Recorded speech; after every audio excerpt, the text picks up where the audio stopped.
అందరం ఒకసారి పరిశుద్ధ గ్రంథంలో నుండి ఎస్తేరు గ్రంథం 1వ అధ్యాయం 19వ వచనం చదువుదామండి.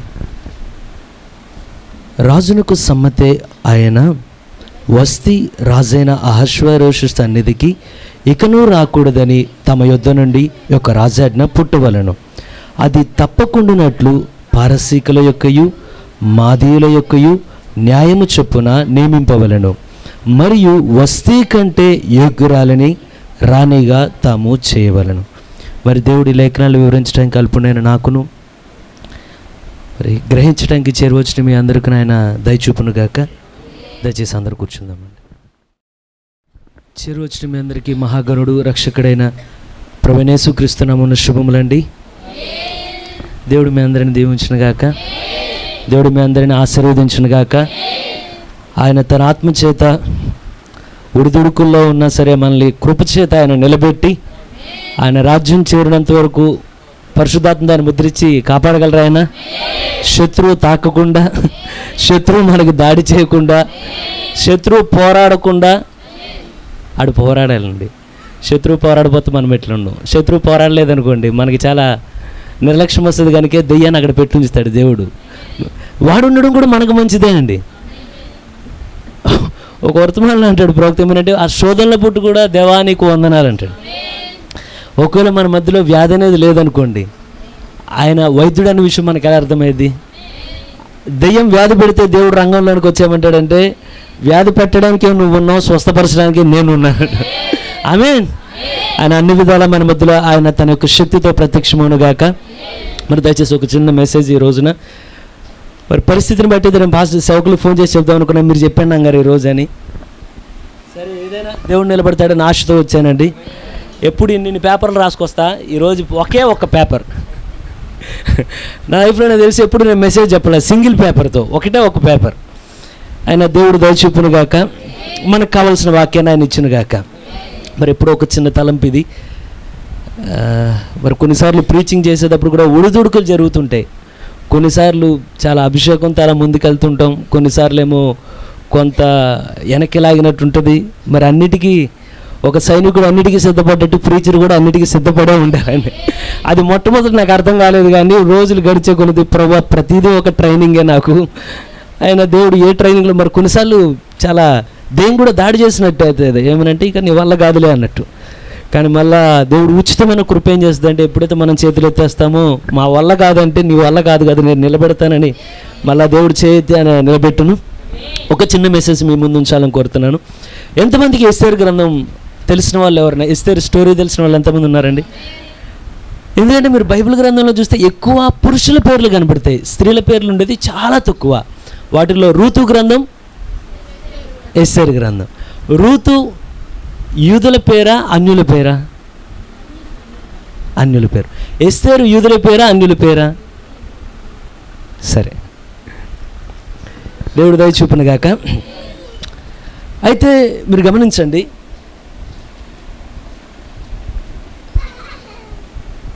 దేవుడు దయ చూపునుగాక. ఈ పుస్తకాల క్రమం అంటే ఆదికాండం నుండి మీరు ప్రకటన వరకు చూస్తే పుస్తకాలను పెట్టే విధానం కూడా దేవుడు తన ఆత్మచేత అభిషేకించి అలా చేకూర్చాడు. బైబిల్ అంటే అర్థం ఏంటంటే పుస్తకాల సముదాయం అని అర్థం. అంటే అన్ని బుక్స్ అన్నీ కలిపినవి అని. అందుకే కొంతమంది ముస్లిమ్స్ ఎక్కిరిస్తారు ఏమనంటే మీది బైబిల్ అది పవిత్ర గ్రంథం కాదు, పుస్తకాల సముదాయం అని. వాళ్ళకి అర్థం కాని కార్యం ఏంటంటే పుస్తకాల సముదాయమే కానీ ఈ సముదాయాన్ని సరిగ్గా దేని పక్కన ఏది ఉండాలో, ఏ గ్రంథం పక్కన ఏది ఉండాలో డిజైన్ చేసిన వాటికి మనిషి కాదండి, దేవుడు డిజైన్ చేశాడు దాన్ని. మీరు ఎస్తేరు గ్రంథం దేని మధ్యలో ఉంటుంది? నెహెమ్యా ఉంటుంది, నెహెమ్యా తర్వాత ఎస్తేరు ఉంటుంది, ఎస్తేరు తర్వాత యోబు ఉంటుంది. నెహెమ్యా గ్రంథం ఏమి చూపుతుందంటే యూదులు వాళ్ళు తిరిగి తమ స్థలానికి వెళ్ళిపోవడాన్ని చూపుతుంది. అవునా? అంతేనా కాదా అండి? మనమున్న కాలంలో ఇప్పుడు ఏం జరగబోతుంది? దేవుడు యూదుల్ని ప్రతి స్థలంలో తీసుకుంటూ వస్తాడా? మీరు గమనించండి, ఎస్తేరు పక్కన ఏ గ్రంథం ఉంది? యోబు గ్రంథం. ప్రతి ఒక్కరు ఇది ఒకరు చెప్పినప్పుడు బాగా చెప్పారు. ఎవరైనా శ్రమంలోనికి వెళ్ళినప్పుడు అంట షద్రకు మేషకు అబేద్నెగోలు మండుచున్న అగ్నిగుండంలోనికి వెళ్ళిన తర్వాత వారు వెంటనే ఏమి చూశారంటే ఆ అగ్నిలో కూడా సంచరించే మనుష్య కుమారుని వారు చూడగలిగారంట. అవునా అండి? ఒక్కొక్కరు శ్రమలోకి వెళ్ళి దానియేలు ఏం చూశాడంటే దేవదూతే దిగొచ్చి సింహాల నోరును మూయడం దేవుడు దానియేలు చూశాడండి. కానీ యోబు ఏం చూశాడంటే శ్రమలోకి వెళ్ళిన తర్వాత మనుష్య కుమారునో కాదు, లేకపోతే దేవదూతనో కాదు, కానీ ఇక్కడేమంటాడంటే నా విమోచకుడు సజీవుడని నేను ఎరుగుదును, ఒకరోజు నా శరీరం చీకిపోయినా సరే తిరిగి మరలా లేపునని నేను ఎరుగుదును. ఒక రిజరెక్షన్, పునరుద్ధానాన్ని చూపిస్తున్నదండి. ఎంతమందికి అర్థమైంది? ఒకటేమో యూదుల్లోనికి తిరిగి వెళ్ళడాన్ని, ఇంకోటేమో పునరుద్ధానం. ఈ మధ్యలో బ్రైట్ని దేవుడు పైకి తీసుకొస్తున్నాడంట. ఎస్తేర్ అంటే ఎవరంటే వధువు అండి. ఎవరా వధువు? ఈ గ్రంథం ఎవరి గురించి అంటే ప్రభుత్వ ఒక మాట అంటాడు ఏమనంటే, మీరు ఆది కాండం నుండి ప్రకటన గ్రంథం వరకు ఏ వచనాన్ని ఏ అక్షరాన్ని తీసినా మీకు కనబడవలసిన వ్యక్తి ఒకళ్ళు ఉంటారంట. ఎవరంటే ప్రభువైన యేసుక్రీస్తు మాత్రమే కనబడతాడు. అయితే నేను కూడా ఒకటి నమ్ముతా, ఒకవేళ ఆది కాండం నుండి ప్రకటన వరకు యేసుక్రీస్తు కనబడితే ఆది కాండం నుండి ప్రకటన వరకు ప్రతి వచనంలో వధువు కూడా కనబడుతుంది. కారణం ఏంటి? వధువు ఎక్కడున్నదంటే క్రీస్తులో ఉన్నది కదా. ఆమె ఎంతమందికి జ్ఞాపక శక్తి బాగున్నదండి. ఎందుకన్నానంటే ప్రభుత్వం ఏమంటాడంటే, అంటే మన దేశంలో అర్థమయ్యేట్లు చెప్పాలంటే వాళ్ళ దేశాన్ని పోల్చి చెప్తాడు. ఎప్పుడైతే నాకు ముందున్న దేశస్తులు ఆ యుద్ధాన్ని చేశారో వాళ్ళతో పాటు నేనున్నానంటాడు. ఎక్కడున్నావంటే వాళ్ళ నడుములో నేనున్నానంటాడు. ఆమె వారు ఎప్పుడైతే స్వాతంత్రాన్ని తెచ్చుకొని అప్పుడు పుట్టలేదు ఆయన, మొట్టమొదటిగా నా దేశం మీద జెండా పాతారో అప్పుడు ఎక్కడున్నానంటే వారిలో నేనున్నా అంటాడు. ఎప్పుడైతే రాజ్యాంగం పెట్టారో నేను వారిలో ఉన్నాను. ఇప్పుడు నేను భూమి మీదకి వచ్చాను. అయితే మనం ఎక్కడున్నామయ్యా అంటే దేవుని కుమారులు ఏకముగా కూడి ఉత్సాహగానములు పాడుతూ ఉన్నారా? యోబు చెప్తున్నాడు ఆ కార్యాన్ని. అప్పుడు ఎక్కడున్నామంటే ఆమేన్, మనం అక్కడే ఉన్నామా? ఆది కాండంలో మనం ఆయనతో ఉన్నామా? మోషే ద్వారా విడిపించేటప్పుడు ఆయనలో ఉన్నామా? ఆయన శోధన పర్వతం మీద ఉన్నప్పుడు, ఆయన కల్వరిలో ఉన్నప్పుడు, ఆయన తిరిగి లేచినప్పుడు, అంటే ఆది కాండం ప్రకటన వరకు ఎవరున్నారని మనం కూడా కనబడుతూనే ఉన్నాం. ఈ ఎస్తేరు గ్రంథం ఒక అద్భుతమైన గ్రంథం అండి. అయితే నేను ఇక్కడ ఒక చిన్న కార్యాన్ని, నా హృదయంలో చాలా చిన్న కార్యం, మరి దేవుడు అందరికీ అర్థమయ్యేట్లు దాని యొక్క భావాన్ని నా హృదయంలో నుండి మీ హృదయంలోనికి ఆయన తెచ్చుండు కాక. ఎందుకంటే ఇక్కడ నేను మూవీ వేసి చూపించలేను, నేను అనుకుంటున్నానని. నేను అనుకున్నదంతా నాకున్న ఏకైక మార్గం అంటే నా మాటల ద్వారా చెప్పాలి. నేనేమో నత్తివాడిని మోసేలాగా, కాకపోతే దేవుడు దయ చూపించి అర్థమయ్యే రీతిలో మీ హృదయంలోనికి ఆ కార్యాన్ని ఆయన కుమ్మరించును గాక. అయితే వాస్తవానికి ఎస్తేరు యూదుల పేరు కాదండి, ఎస్తేరు అన్యుల పేరు. ఎందుకయ్యా అంటే మనందరికీ తెలిసిన వచనం ఒక్కసారి చూద్దామా? లేకపోతే ఎస్తేరు గ్రంథం 1వ అధ్యాయం 2వ అధ్యాయం 7వ వచనం చదువుదామండి.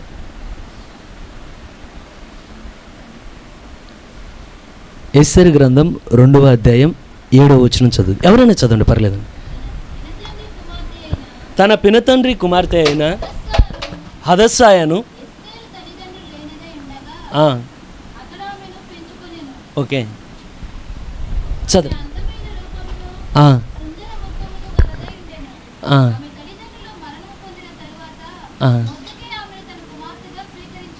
ఆవిడ పేరు ఏమైనా ఉందండి దాంట్లో? హదస్సా అని ఉన్నదా దాంట్లో? నాకు బొమ్మలు గీయడం రాదండి, నేనే చెప్తాను ఏం బొమ్మ గీసాను, మీరు అర్థం చేసుకోండి. అంటే బొమ్మలు గీయడం రాదనుకోబాకండి. చిన్నప్పుడు 6th 6 స్కూల్స్ మీద ఫస్ట్ వచ్చారండి, సెకండ్ వచ్చా. అంటే ఎంతో కొంత కొన్ని క్వాలిటీస్ దిగుతాయి కదా, అట్లాగా కొంచెం క్వాలిటీ దిగింది అది. కాకపోతే తర్వాత దాన్ని ట్రైనింగ్ చేయలేదు, అది అట్లా పోయింది. కీబోర్డ్ మీదకి వచ్చిన తర్వాత కొంతవరకు గీసేవాడిని, ఇప్పుడు ఉన్నది మొత్తం పోయింది. మీకు అర్థం కాదు, నేనే చెప్తాను అదేంటో. ఎస్తేర్ అంటే అర్థమే. ఇక్కడ మనం చదివిన పేరేంటి? హదస్సా. ఈ హదస్సా అనే పేరు యూదుల పేరు అండి. ఎస్తేర్ అనేది యూదుల పేరు కాదు, హదస్సా అంటే యూదుల పేరు. హదస్సా అంటే అర్థం ఏంటంటే పరిమళ పూల పొద. అర్థమైందండి? అంటే ఇప్పుడు మీరు చెప్పండి, నేను రాసింది ఏంటో అది పూల పొద. అది అంటే మీకు అలా అనిపించకపోవచ్చు, నేను ముందే చెప్పాను. అదేంటంటే పూల పొద. ఈ పూలు అనుకోండి సీతాకోక చిలుకలు కావు ఇవన్నీ పూలు. ఇదంతా ఒక అందమైన పొద. అది పేరు అర్థం ఎంత బాగుంది. ఎవరికైనా పెట్టుకోవాలనిపిస్తుందా? బాగుందా బాగాలేదా అండి? ఎందుకంటే ఎప్పుడైనా మీరు పేరు పెట్టేటప్పుడు పేరు మనకు అర్థమేంటో తెలుసుకుంటాం. ఎవరైనా పిల్లని తీసుకొచ్చి పేరు పెట్టేటప్పుడు కయ్యన్ అని పేరు పెడితే ఏమంటారు? ఆ కయ్యన్ ఏంటి ఆ పేరు? కానీ హదస్సా అంటే ఒక మంచి పేరు అది. కానీ మీరు విచిత్రంగా ఇది మళ్ళీ మరెక్కడ మనకి ఎస్తేరు గ్రంథంలో తిరిగి రిపీట్గా కనబడదు ఈ వచనం. అంటే ఈ పేరు ఎక్కువ రిపీటెడ్గా. కారణం ఏంటంటే దీని అర్థం ఏంటంటే చిన్న పరిమళ పూల పొద. అయితే ఈ పూలు ఏవైతే చిన్న చిన్నగా ఉండి చాలా సౌందర్యంగా ఉంటాయో వీటి గురించి ఒక వివరణ కూడా ఉన్నదండి. మనం ఇప్పుడు బయట చూసే వాటన్నిటిలో సృష్టి మొత్తానికి ఒక డెకరేషన్ అంటే దేవుడు చేసిన పూలే సృష్టి మొత్తానికి ఒక డెకరేషన్ లాంటివి. మీరు గమనించండి, ఇవేమీ లేకుండా ఒక సృష్టి ఉంటే చూడడానికి మనకే బోర్ కొడుతుంది. కానీ దేవుడు ఏం చేశాడంటే చాలా రంగురంగులతో చాలా అద్భుతంగా అల్లుకుంటూ వచ్చేసాడు దేవుడు ప్రపంచాన్ని. అయితే ఈ చేసిన వాటిలో చాలా రకాల పూలు ఉన్నాయి. వాటిల్లో కొన్ని అయితే చూడడానికి చాలా పెద్ద పరిమాణాలు ఉంటాయి. ఒకటి చూశానండి, 6 అడుగులు ఉంటుంది ఒక ఫ్లవర్. ఒక పువ్వే 6 అడుగులు ఉంటుంది. అది భీకరంగా ఉంటుంది అది చూడడానికి. ఇలాంటివి చాలా ఉన్నాయి. కానీ అవి ఎంత ప్రమాదం అంటే కొన్ని కనీసం మొక్కల్లో కూడా ఉన్నాయి. వాటి వాసన మన మీద ఇలా వెళ్ళినా చర్మ వ్యాధులు వచ్చేస్తాయి. కనీసం దాని స్కిన్, ఇంతకుముందు ఒకసారి విన్నట్టున్నారు, ఒకతను ఆర్మీ అతను ఒక చోటుకి వెళ్ళి, గుర్తున్నదేమో అండి, ఆర్మీ అతను వెళ్ళి వాష్రూమ్కి వెళ్ళిన తర్వాత అక్కడే ఉన్న గప్పుకున్న చెట్లను తీసుకొని వాష్ చేసుకుంటే మంట పుట్టి చచ్చిపోయాడు అక్కడ. ఆకుల్లో అంత విషయం ఉంటుంది దాంట్లో. కొన్ని పూలు అటువంటివి చాలా ఉన్నాయి. కానీ ఇది అటువంటి పూలు కాదు, కానీ ఇది చూడడానికి చాలా చిన్నగా కనబడుతుంది. కానీ ప్రజల హృదయానికి ఎలా ఉన్నదంటే చాలా ఇంపుగా వచ్చే వాసన లాంటిదంట. ఎంతమంది అటువంటిది కోరుతున్నారండి? అయితే ఈ పేరు ఇది అసలు ఏమి చూపుతున్నదా అంటే, పేరు ఎట్లా ఉన్నదో ఆ అమ్మాయి కూడా అటువంటి వ్యక్తే అండి. పేరెంత పరిమళంగా ఉన్నదో ఎస్ఆర్ జీవితం కూడా అంతే పరిమళంగా ఉన్నది. పేరుకి ఎంతమంది మీ పేరుతో మీరు మీ జీవితం మ్యాచ్ అవ్వాలని కోరుతున్నారు? మీరు మనకి ఇక్కడ ఎందుకు పేరు మారుస్తారంటే ఊరికే పిలుచుకోవడానికి ఇబ్బందిగా ఉంటుందని కాదండి. మన మీద ఉన్న అభిషేకం మారాలి, మన మీద ఉన్న గుణం అనేది మారాలి, మన మీద ఉన్న ఆ నేచర్, పాత పేరు ఉన్నప్పుడు పాత అనుభవాల పాత అవి ఉన్నప్పుడు అవన్నీ పోయి కొత్త పేరు వచ్చిన తర్వాత స్వభావం, అందుకే దేవుడు దయ చూపును కాక. Thanks uncle. ఆ స్వభావం ఏది ఉంటుందో ఆ స్వభావం మారిన తర్వాత ఇప్పుడు కొత్త పేరుతో పాటు మనకులో కొత్త స్వభావం రావాలని దేవుడు కోరుతాడు. దేవుడు పేర్లు మారుస్తూ ఉంటాడా? అబ్రాహాం పేరు యొక్క మార్చాడా? పౌలు యొక్క పేరు సౌలు నుండి పౌలుగా మార్చాడా? మనం ఎన్నో సీమోను, పేతురు ఇవన్నీ చాలా చూసుకుంటూ వస్తాం. కారణం ఏంటో అంటే ఇది కొంచెం తేలిగ్గా వెళ్తున్నాడు ఇక్కడ. మీరు గమనించండి, ఈ రోజున్న రోజుల్లో తల్లిదండ్రుల నుండి పిల్లల్ని నడిపిస్తేనే, చిన్నప్పటి నుండి బెత్తం వాడకపోతే పిల్లలు సరిగా ఉండరని లేఖనం చెప్తుంది. నువ్వు ఖచ్చితంగా బెత్తం వాడాలట. కానీ బెత్తం వాడి బెత్తంతో చంపేయకూడదంట పిల్లోడిని. అప్పుడు ఆ కేసు దేవుడు మళ్ళీ నీ మీదే మోపుతాడని. నువ్వు కొట్టకపోతే నిన్నే అడుగుతాడు, కొట్టి చంపేస్తే నిన్నే అడుగుతాడు. కనుక నీతో పిల్లలతో ఎలా వ్యవహరించాలో నీకు బాగా తెలిసి ఉండాలి. అది కూడా జ్ఞానం ఎవరిస్తుంది? దేవుడు అనుగ్రహించాలి ఆ జ్ఞానం. అయితే ఎంతోమంది పిల్లలు వారిని పెంచి చిన్నప్పటి నుండి, ఎవరో కదండి దాని సాక్షి మేమే, చిన్నప్పటి నుండి ఎంతో జాగ్రత్తగా పెంచి వాక్యంలో, ప్రార్థనలో, వీటన్నిటిలో పెంచితేనే వారు ఎదిగేసరికి దేవుని వాక్యంలో ఎదుగుతారన్న గ్యారంటీ కనబడట్లేదంట. అంటే వారు ఏమవుతారనే విషయం సేవకులు, కుమారులు కొన్ని గమనిస్తే అసలు వీరి తల్లిదండ్రులు ఎంత భక్తిగా పెంచుంటారు, కానీ ఎలా అయిపోయారు వాళ్ళు. ఎంతోమంది వారి కన్యత్వాన్ని పోగొట్టుకుంటున్నారు. కానీ ఎస్తేరు విషయంలో తల్లి లేదు, పక్కన తల్లి లేదండి, అక్కడ తండ్రి లేడు. అక్కడ పెంచుకునే ఆ పని తండ్రి ఎవరైతే ఆ మొర్దెకై ఉంటాడో, మొర్దెకై హస్తాల్లోనికి హదస్సా వెళితే ఇప్పుడు ఈ హదస్సా పేరు ఎలా ఉన్నదో లైఫ్ కూడా అలాగే ఉన్నదంట పరిమళంగా. ఇప్పుడు తండ్రికి కూడా ఇప్పుడు ఈ మొర్దెకైకి ఎలా లోపడుతుందంటే, తండ్రి ఉంటే ఎలా లోపడుతుందో మొర్దెకైకి అలాగే లోపడుతున్నదంట. తల్లి ఉంటే ఎలా లోపడుతుందో మొర్దెకైకి అలాగే లోపడుతుందంట. దేవుని వధువు ఎల్లప్పుడు అలాగే ఉండుద్దండి. అయితే ఇంకోటి గమనించండి, సుదర్శి ఇట్లా నువ్వు అన్నగొట్టకి మా వాడిని పెంచక్కర్లేదంటే, నువ్వు ఎట్లా పెంచాలో నువ్వు అలా పెంచు. 80% వరకు తొట్టిలు కూడా దేవుడు కాపాడతాడట. దాన్ని నువ్వు పెంచే విధానం నువ్వు పెంచు. కారణం ఏంటంటే నాకు బాగా దేవుడు మంచి నడిపించిన ఇచ్చిన కాక అందరికి అర్థమయ్యేట్లుగా నేనేదో నా మాట నేను చెప్పుకుంటూ వెళ్ళిపోకుండా, చిన్నప్పుడు నాకు కొన్ని ఇప్పుడు గుర్తొస్తే పని నవ్వు వస్తాయి. ఒకప్పుడు ఏదైతే మరి నాన్నగారు మరి అప్పటికి అమ్మ మారలా, మేము ప్రేయర్లో కూర్చుంటే అమ్మకు అలవాటు ఉండేది. అప్పటికి అమ్మ మారు మనసు పొందలా, వచ్చేది చూసేది. ఈ ప్రార్థన అంటే అమ్మగా నచ్చేది కాదు. వెంటనే మేము అక్కడ ప్రార్థనలో ఉంటే సింహంగానే ఏమన్నా మీరు ఈ బయట చూస్తారు కదండి, డిస్కవరీ ఛానల్ ఇలా జంతువులు చూసినప్పుడు ఏదైనా ఒక జింకగానే ఎదురు పెడితే ఒక్కసారి ఇలా మెడపట్టుకుని ఇట్లా ఈడ్చుకెళ్ళిపోతే ఇక దొరకను కూడా మీకు అర్థమవుతుంది ఏంటి ఇంత చాని ఇట్లా ఎత్తుకెళ్ళిపోయిందని. అలా ప్రార్థన జరుగుతుండేది, చేయబట్టుకుండేది. మా అమ్మ ఇలా లాక్కుంటూ వెళ్ళిపోతుంటే వచ్చేటప్పుడు మా అమ్మ ఉండేది, వెళ్ళినప్పుడు ఎదురు ఉండేవాళ్ళం అక్కడ. ఎస్కేప్ అంటే ఇక కనబడేవాళ్ళు కదా. ఇక్కడ ప్రార్థన అంటే ప్రార్థన అయితే ఎత్తుకెళ్ళిపోయేది. అవతలికి వెళ్ళిన తర్వాత ఇంట్లో చాలా వివాదాలు జరిగాయి. కానీ ఎప్పుడైతే ఇద్దరు మారిన తర్వాత మమ్మల్ని భక్తి జీవితంలో నడిపిన తర్వాత నాకైతే అసలు వంట పట్టలేదండి. నాకు ఒక నమ్మకం ఉండేది, ఏమనంటే దేవుడు లేడని నమ్మకం ఉండేది నా చిన్నప్పుడు. ఏమనంటే దేవుడు ఉన్నాడంటే ఎక్కడ నాకేం కనబడట్లా, చాలా క్రిటికల్గా అనిపించేది. వీళ్ళు చెప్పేది ఒకటి, అదేమీ నాకు అనుభవం అనిపించట్లేదు కదా అని. వీళ్ళు ఎప్పుడైతే ప్రార్థన చేయమంటారో నా బాగా గుర్తు, ఇలా మోకాళ్ళు వేసి ఈ మోకాల మధ్యలో నుండి వెనకాల నాంగారిని చూస్తూ ఉండేవాడిని. ఎప్పుడైతే నాన్నగారు వెళ్ళేవాళ్ళు జంప్ వెంటనే అక్కడ నుండి. ఇలా చాలా కార్యాలు జరిగేది. కానీ మీరు గమనించండి, వాళ్ళు అలా అని చెప్పి నన్ను పెంచడం మానలేదు. కానీ వాళ్ళు ఏ వయసుకు తగ్గట్టు ఆ వయసుకు వాక్యంలో పెంచిన తర్వాత దేవుడు కృపను బట్టి తొట్టిలో పోకుండా దేవుడు తిరిగి ఇదే స్థానంలో దేవుడు నిలబెట్టాడని. నన్ను ఏ దేవుడు నిలబెట్టాడు, మీ బిడ్డలు కూడా అదే దేవుడు నిలబెడతాడు. అయితే మన వంతు ఏంటంటే మన సాయశక్తిలా పిల్లల్ని దేవుడికి నచ్చినట్టుగా పెంచుకుంటూ మనం వెళ్తే మిగతా కార్యాన్ని దేవుడు జరిగిస్తాడని ఎంతమంది ఇష్టపడుతున్నారు. అయితే బైబిల్ ఏమంటుందంటే ఈవిడి కన్యక. దీనికి నేను ఇంతకుముందు కూడా చెప్పాను విషయం ఏమంటే, మ్యారేజ్ సర్టిఫికేట్ రాసేటప్పుడు పురుషుడికి ఏం రాయిస్తారంటే, మ్యారేజ్ సర్టిఫికేట్ పాస్టర్ గారు ఇచ్చేటప్పుడు ఎవరు ఇచ్చినా సరే ఆ స్త్రీ గురించి రాసేటప్పుడు కన్యక అని రాయరండి. ఎవరికి ఆ ధైర్యం ఉండదు. ఎవరైనా ఏం రాస్తారంటే అవివాహిత అని రాస్తారు. అంటే పెళ్ళి అవ్వలేదని అర్థం. మాకు అక్కడి వరకే తెలుసు, 4 గోళ్ల మధ్యన ఏం జరిగిందో మాకు తెలియదు. కానీ ఇక్కడ పాస్టర్ గారు ఇచ్చే కాంప్లిమెంట్ కాదు ఇది, లేకపోతే డీకన్ ఇచ్చే కాంప్లిమెంట్ కాదు. ఎస్తేరు కన్యక అని పరిశుద్ధాత్ముడు చెప్తున్నాడు ఇక్కడ. హదస్సా కన్యక ఆవిడ అని. రిబ్కా కన్యకేనా? ఎవరు కాబడారండి రిబ్కాని కన్యకగా? అక్కడున్న ఆ యొక్క ఇస్సాకు కొరకు వెతికేటప్పుడు బైబిల్ ఏమంటుందంటే రిబ్కా చిన్నది, ఆవిడ కన్యక. ఏ పురుషుడునో ఆమెను ముట్టలేదు. ఎవరు కాపాడారంటే ఏ దేవుడైతే ఆ ఎలియాజర్ నడిపిస్తా ఉన్నాడో అదే దేవుడు చిన్నప్పటి నుండి, ఓ రిబ్కా నువ్వు దేని కొరకంటే ఒక మంచి వరుడు కొరకు నువ్వు పుట్టావు గనుక, ఒక రాబోచిన నిజమైన వధువుకు నువ్వు మాదిరిగా ఉన్నావు గనుక మన కొరకు మాదిరిగా దేవుడు రిబ్కాను ఉంచాడండి. రిబ్కా కోసం మనల్ని పెట్టలేదు దేవుడు, మన కొరకు మాదిరిగా రిబ్కాను ఉంచాడు. అక్కడ రిబ్కానే దేవుడు కాబట్టి ఈరోజు నిన్ను నన్ను కాపాడ్డా. ఏ తప్పుడు బోధలో పడిపోకుండా, ఏ తప్పుడు సిద్ధాంతంలో పడిపోకుండా, వాక్యం నుండి తొట్టిలో పోకుండా, సాతాను చేత గర్భం ధరించకుండా అదే దేవుడు నిన్ను కాచి కాపాడుతూ ఉంటాడంట.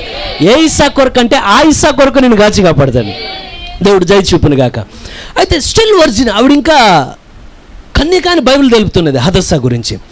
అయితే మీరు గమనించండి, ఈ హదస్సా ఎప్పుడైతే ఆ యొక్క షూషను కోట ఆ ప్రాంతాల్లో ఆవిడ ఉన్నదో, ఇదే సమయంలో ఒక కార్యం జరుగుతున్నది. హదస్సాని గురించి చూసాం కదా. హదస్సా అంటే పూల అంటే పరిమళాలు ఇవన్నీ వెదజల్లే మంచి పొద. అయితే మీరు గమనిస్తే ఇదే సమయంలో దేవుడు ఎప్పుడు సమయానికి పని చేస్తాడు. ఏ కార్యం చేసినా దేవుడు సమయానికి చేస్తాడు దేవుడు. మరొక ప్రక్క ఏం జరుగుతున్నదంటే, ఈ అహష్వేరోషు రాజు అనేక రాజ్యాల మీద అతని అధికారి. అతను ఎప్పుడైతే అతను సింహాసనం మీద ఉన్నాడో మంచి విందు ఒకటి చేశాడు. అక్కడ చేసి అక్కడున్న వాళ్ళందరిని పిలిపించాడు. అందరిని పిలిపించిన తర్వాత అతను ఒక ఆజ్ఞ చెప్పాడు. ఏమనంటే భోజనం చేసినోడికి భోజనం చేసినంత పెట్టండి. అక్కడ వాడు ఎంత ద్రాక్షరసం తాగుతా అంటే, మేము ఒక గ్లాసే ఇస్తాం, మనకు ఒక్కోసారి ఇక్కడ ఆపేస్తుంటారు. మీ ఫ్యామిలీకి ఒకటే జనవరి 1 రోజున నీకు ఒక క్యాలెండర్ ఇచ్చారా, నువ్వు పెట్టి అక్కడ మళ్ళీ క్యాలెండర్, అది ఇంకోలా కావాలి. కానీ ఇప్పుడు ఇది జనవరి 1 కూడికి కాదు, రాజు యొక్క కూటం అది. ఎంతమందికి అర్థమవుతుందండి? రాజు అన్నాడు వాళ్ళెంత ద్రాక్షరసం తాగుతుంటే అంత ఇవ్వు అని. కారణం ఏంటంటే దప్పికొన్న వానికి దప్పికొన్నంత దేవుడు ఇవ్వగలిగిన దేవుడు ఆయన. నువ్వు ఆశపడినంతగా దేవుని ఆత్మను ఇవ్వగలిగిన దేవుడు ఆయన. ఏ పాత్రనైనా దేవుడు వాడుకుంటేనా వాడుకోడా అండి? దేవుడు 5 పరిచయాలను వాడుకుంటున్నాడా? కళల దర్శనాలు దేవుడు ఇస్తా ఉన్నాడా? కళల వరాన్ని దేవుడు ఇస్తున్నాడా? ఈ తలాంతులన్నింటిలో దేవుని యొక్క పాత్రల్లో దేవుని యొక్క మహిమను దేవుడు చూపుతా ఉన్నాడంట. అయితే ఎన్ని రోజులంటే 7 దినాల వరకు ఏం చేస్తున్నాడంటే ప్రతిదీ చూపిస్తున్నాడు. ఒకసారి ఇదంతా చూడండి అన్నాడు. మొత్తం వచ్చినంతా తాగుతున్నారు, వచ్చినంతా ఆనందిస్తున్నారు. అబ్బా ఎటువంటి దేవుడు అంటే ఇటు మళ్ళా బలుస్తున్నా నేను, ఎటువంటి మహారాజీన, ఎటువంటి బహుమానాలు, ఎటువంటి తలాంతులు, ఇవన్నీ గొప్పగా గొప్పగా గొప్పగా చెప్పుకుంటూ ఉండగా కరెక్ట్గా 7వ రోజు వచ్చేసరికి రాజుకి ఏమనిపించిందంటే, ఇప్పుడు వరకు నా దగ్గర ఉన్నవన్నీ చూపించాను వీళ్ళకి, కానీ ఇప్పుడు వరకు ఇవన్నీ చూపించా, కానీ ఈ రోజున ఇవి కాదు. అసలు ఏ భార్యనైతే నేను చేసుకున్నానో ఆ భార్యనే నేను పురుషులందరూ ముందుకు తీసుకొస్తే కారణం ఏంటంటే అసలు గ్లోరీ ఎవరంటే ఈ పాత్రలు కాదు, ద్రాక్షారసం కాదు, దేవుని యొక్క భార్యే దేవునికి అసలైన మహిమ అండి. ఎంతమందికి అర్థమైనదో? ప్రవక్త అంటే ఏమంటే మనం లేకుండా దేవుడు కూడా అసంపూర్ణుడు అంటాడు. ఎంతమందిగా మాట తెలుసునండి? దేవుడు పరిపూర్ణుడు అవ్వాలంటే ఆదాములో నుండి అవ్వను వేరు చేసినట్లుగానే క్రీస్తులో నుండి దేవుడు నిన్ను వేరు చేశాడు కనుక నువ్వు క్రీస్తుతో జతపడినప్పుడు మాత్రమే 1000 ఏళ్ల పాలన మళ్ళీ పరిపాలన చేయాలంటే వధువా స్థలంలో ఉండవలసినదండి. నిత్యతను మళ్ళీ తిరిగి మనం ఉండబోతున్నామా? అయితే ఇప్పుడు రాజు అనుకున్నాడు ఇవన్నీ చూపించి, అసలు నా వధువుని చూపించి నా భార్యను చూపిస్తే అసలు మొత్తం ఎలా ఆశ్చర్యపోయి, ఏమి అందం, ఏమి అందం, ఏమి అందం. ఎప్పుడైతే ఒక 7గురిని పంపించాడు, మరి రాజు దగ్గర ఉండే 7గురు దూతలు వేరు, ఇక్కడ పంపించిన 7గురు వేరు. ఈ 7గురిని ఎప్పుడైతే పంపించేసరికి వస్తే చాలా దేవుడు దయ చూపించిన కాక వస్తే చాలా హ్యాపీగా ఉన్నదంటే అక్కడ కూర్చునేసరికి అక్కడ స్త్రీల ఉపవాస ప్రార్థన ఏదో జరుగుతుంది, విందు కొడుకు జరుగుతుంది. అక్కడ మొత్తం అక్కడ వాక్యం చెప్తుంది, అక్కడంతా హడావుడిగా ఉన్నది. ఈ 7గురు అక్కడ చెప్తున్నారు ఏమనంటే, అమ్మా రాణి గారు, రాజు మిమ్మల్ని పిలుస్తున్నాడు కనుక దయచేసి మీరు రండి అని అనగానే బైబిల్ ఒకే మాట చెప్పింది, షీ రిజెక్టెడ్. రాజు యొక్క మాటని రాణి తిరస్కరించినదంట. రామంటే ఇష్టపడట్లేదు. మీరు ఎంతమంది దగ్గర బుక్ కూడా ఉండాలండి, ఎక్కడో పెట్టా, నీ జీవితం ఈ సువార్తకు యోగ్యంగా ఉన్నదా, ఈ సువార్తకు నీ జీవితం యోగ్యంగా ఉన్నదా అనే మెసేజ్లో ప్రవక్త ఏమంటాడంటే, సువార్తకు నీ జీవితం is your life worthy for the gospel, ఆ మెసేజ్ పేరు. ఆ వర్తమానంలో ఏమంటాడంటే, ఒక స్త్రీ ఆవిడ ఎంతో ప్రార్థన చేసినా, ఎంత వాక్యం చదివినా, ఎన్ని తలాంతులు నీలో ఉన్నా, ఎన్ని బహుమానాలు నీలో ఉన్నా, నీవు కానీ నీ పురుషునికి లోబడలేకపోతే నీ జీవితం ఈ సువార్తకు యోగ్యమైనది కాదు అంటాడు. నీ లైఫ్ కరెక్ట్గా ఉండాలంటే నువ్వు ఎంత ప్రార్థన చేస్తావు, నువ్వు ఎంత వాక్యం చదువుతావు, దాంతోపాటు నీ భర్తకు నువ్వు లోబడినప్పుడు మాత్రమే దేవుడు నీ స్థానంలో నిన్నుంచి ఆ గౌరవాన్ని దేవుడు నీకు తెలుపుతాడు. ఎప్పుడైతే ఇవి రిజెక్ట్ చేసినదో వెంటనే వాళ్ళు చెప్పారు 7వ రోజున, నా వల్ల కాదు, నేను రాననగానే వెంటనే ఇక్కడ ఉన్న వాళ్ళందరితో ఒక మీటింగ్ ఏర్పాటు చేసి, అయ్యా ఆవిడ రానంటుంది, ఏం చేయమంటావు? చాలా అప్పుడు వరకు ఎంతో ఆనందంగా జరుగుతున్న ఆ మీటింగ్ అంతా, ఆ యొక్క కూడికంతా చాలా విషాదంగా ముగిసిపోయినదట. తిరస్కరించింది, రానంటుంది. ఒకానొక రోజున దేవుడు అదే కాలింగ్ ఇజ్రాయెల్కి ఇచ్చాడట. ఓ ఇజ్రాయెల్, నీ భాగ్యం ఎంత గొప్పది, నువ్వు వేసుకున్న ఇప్పుడు ఆ వస్తీ ధరించిన ప్రతి కార్యం ఎవరంటే ఆశ్వర్యస్ ఇచ్చినదే. ఇశ్రాయేలు చూసిన ప్రతి సూచక్రియ దేవుడిచ్చినదే. అవునా కదా అండి? అసలు ప్రపంచంలో ఇన్ని దేశాలు ఉంటే ఇశ్రాయేల్ నీతో సరిపోల్చగలిగినదేది లేఖనం అంటుందా అనట్లేదు అన్నమాట. ఎందుకంటే ఏ దేశం కూడా సముద్రం పాయలైతే వారి మధ్యలో నడుచుకున్న అనుభవం ఏ దేశానికి లేదండి. కానీ ఇశ్రాయేలుకు దేవుడు ఇచ్చాడు. దాహం వేస్తే బండలోంటి దేవుడు నీరు ఇచ్చి తృప్తిపరుస్తున్నాడు. ఆయన ఏ రోగం వచ్చినా నిన్ను స్వస్థపరిచే యెహోవా నేనే అని చెప్పి మోషే చీటీ ఇచ్చి పెడుతున్నాడు అక్కడ. ఆమేన్. మన దగ్గర ఎవరు లేరు, కానీ అక్కడ మట్టికి ఓ సూర్యుడా, ఓ చంద్రుడారు ఆగుమానంగానే ఇశ్రాయేలు మధ్యలో దేవుడు అద్భుతాలను జరిగించాడండి. నిర్గమాకాండం నుండి మలాకీ గ్రంథం వరకు ఎన్నో అద్భుతాలు జరిగించిన తర్వాత మలాకీ గ్రంథంలో దేవుడు అడుగుతాడు, నేను ఇన్ని కార్యాలు మీ పట్ల చేశాను కదా, కానీ నేను పిలిచినప్పుడు, నేను మీతో మాట్లాడుతున్నప్పుడు నాకు రావాల్సిన మర్యాద ఏది? దేవుడు వెంటనే ఇజ్రాయెల్ పక్కన పెట్టి ఇప్పుడు వెంటనే ఏ కార్యం జరుగుతున్నదంటే, అక్కడ కూర్చున్న వాళ్ళు చెప్పారు, అయ్యా నీ భార్య నిన్ను గౌరవించలేదని ఈ క్షణాన్ని వదిలిపెట్టావు అనుకో, రేపొద్దున ఈరోజు నీ భార్య నిన్ను అవమానపరిచింది, రేపొద్దున నా భార్య నిన్ను అవమానపరుస్తుంది, రేపొద్దున ఇక్కడున్న ప్రతి ఒక్కరూ వారి యొక్క భర్తను అవమానపరిస్తే దేశ పరిస్థితి ఎలా ఉండదు. వెంటనే ఏమన్నాడంటే, సరే ఈవిడ యోగ్యురాలు కాదు కానీ ఇప్పుడు యోగ్యురాలని తీసుకురండి. ఒకసారి చదువుతాం. ఇది ఎస్తేర్ గ్రంథం 1:9 అండి. రాణి అయిన వస్తీ కూడా విందు చేయించను.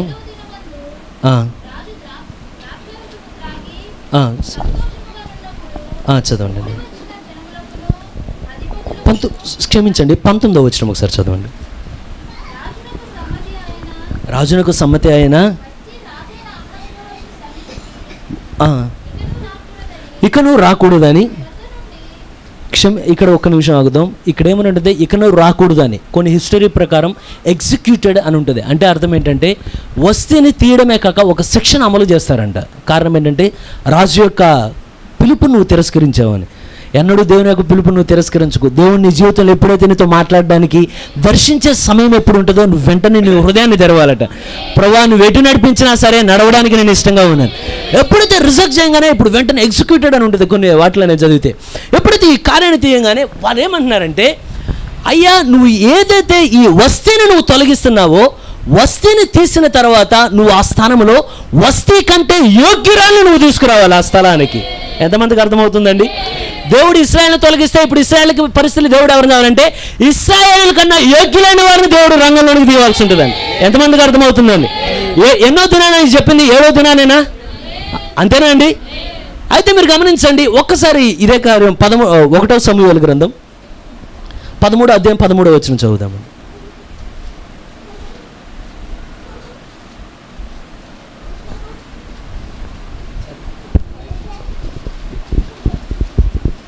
చదవండి. 1 సమూయేలు 13:13. అందుకు సమూయేలు ఇట్లనెను, నీ దేవుడైన యెహోవా నీకిచ్చిన ఆజ్ఞను గైకొనక నీవు అవివేకపు పని చేసితివి. నీ రాజ్యమును ఇశ్రాయేలు మీద సదాకాలం స్థిరపరచుటకు యెహోవా తలచి ఉండెను. మీరు గమనించండి, ఇక్కడ ఎవరి గురించి చదువుతున్నామంటే సౌలు గురించి చదువుతున్నాం. అయితే ఒక్క నిమిషం బ్రదర్. సౌలుకి దేవుడు అధికారాన్ని ఇచ్చి, ఓ సౌలా, ఈ మొత్తం ఇశ్రాయేల్ రాజ్యం నువ్వేలు, నేనే ఇస్తాను నీకు అధికారం అంటే, ఇక్కడ కూడా ఒక కార్యం జరుగుతుంది. ఏమంటాడంటే సమూయేలు, నేను వచ్చే వరకు నువ్వు ఎదురు చూసి కొంచెం ఆగి, నేను వచ్చిన తర్వాత బలి అర్పిస్తాను, ఆ తర్వాత మన యుద్ధంలోనికి వెళ్ళడం, ముందు కార్యాలు జరగవలసి ఉంటుంది. కానీ ఎప్పుడైతే ఈ కార్యంలో కూడా గమనించండి, సౌలు ఎదురు చూస్తూ ఉంటాడు. శత్రువులందరూ వారు ఎప్పుడైతే, ఎంతమందికి అర్థమవుతుందండి, ఎప్పుడైతే శత్రువులు వేగవేగంగా వారు రావడం, చుట్టూ అల్లుకుపోవడం గమనిస్తూ ఉంటాడు సౌలు గమనిస్తూ ఉంటాడు. ఈ లోపల ఇశ్రాయేలు భయపడి వీళ్ళేమో కొంతమంది ఒక్కొక్కరు ఎక్కడికి దాక్కోవడానికి ఎవరాలు చోట్ల పరిగెడుతూ ఉంటారు. కానీ సమూయేలు ఒక మాట చెప్పాడు, ఏమనంటే దేవుని మాట చాలా జాగ్రత్తగా, అర్థం ఏంటంటే దేవుడు తన మాటకు విలువిచ్చినాడు, దేవుడు విలువిస్తాడండి. ఈ కార్యం చూడు, దేవుడు ఏమన్నాడు, ఓ సౌలు నువ్వు మాటికి కంగారు పడకు, సమూయేలే నేను వస్తాను అక్కడికి, నువ్వు వేచుండు అక్కడ. అయితే 1వ రోజు వేచున్నాడు, 2వ రోజు వేచున్నాడు, 3వ రోజు వేచున్నాడు, 4వ రోజు, 5వ రోజు, 6వ రోజు. ఇక 7వ రోజు సమయానికి వచ్చేసరికి ఇక టెన్షన్ తట్టుకోలేకపోతున్నాడు, నేను ఇచ్చేయాలి. కానీ దేవుని వాక్యం ఏమంటుందంటే, ఆ పని నీది కాదు, సమూయేలు వచ్చే వరకు ఆగు, నువ్వు ఇప్పుడు యోగ్యమైన స్థానంలో దేవుడు నిలబెట్టాడు కనుక ఆ యోగ్యత నువ్వు కాపాడుకో ఇక్కడ సౌలు. కానీ ఎప్పుడైతే కంగారు పడతా కొన్నిసార్లు నిజమండి, దేవుని కార్యాల్లో మీరు ఎన్నో సంవత్సరాలు ఓపిక పట్టి టక్కుమని ఎక్కడో ఒక తప్పు నిర్ణయానికి వెళ్తాం. కనుక దయచేసి మీరు ఎన్ని సంవత్సరాలు ఓపిక పట్టారో ఆ కార్యం నెరవేరే వరకు అదే ఓపికని చేత్తో పట్టుకొని, అంటే ఏమనంటే దాన్ని గట్టిగా పట్టుకొని ఉండండి. ప్రభువా, ఇన్ని దినాలు నేను ఆగితే నువ్వు కార్యం చేస్తావని ఆగాను కనుక మరొక సమయం కూడా ఆగడానికి నాకు ఓపిక దయచేయి. నీకు దేవుడు ఏ సమయంలో పనిచేస్తాడో చెప్పకపోవచ్చు, కానీ నువ్వు నమ్మిక ఉంచితే ఆయన తప్పుగా జరిగించి తీరుతాడు. ఆయన సమయంలో ఇప్పుడు సౌలులో దేవుడు ఏం ఆశిస్తున్నాడంటే, ఓ సౌలా 1, 2, 3, 4, 5, 6, 7 రోజులు ఇంకొంచెం ఓపిక పట్టనగానే ఇట్లా ఉన్నాడంటే ఏమనంటే పక్కన తనకు తానే పర్వతం తెచ్చుకో, ఇక నేను అయిపోతానేమో అని అనుకున్న వెంటనే ఎప్పుడైతే బలిని అర్పించి కన్నులు తెరిస్తే 6 రోజులుగా, అంటే 7 రోజులుగా రాని సమూయేలు వందనం చేసుకుంటూ ముందుకు వస్తున్నాడు. కొన్నిసార్లు నువ్వు దేవుడి విషయంలో ఏదైతే ఎదురు చూస్తావో, నువ్వైనా నేనైనా తక్కువని అడుగు పెడితే దేవుడు ఏం చేస్తాడే, వెంటనే అసలు కార్యాన్ని చేస్తే అప్పుడు అబ్బా ఇంతకాలం చూసాడు, ఒక్క క్షణం ఆగితే బాగుంటుంది కదా. ఒకసారి చూద్దామండి, 8వ వచనం చదువుదాం, 13వ అధ్యాయం 8వ వచనం.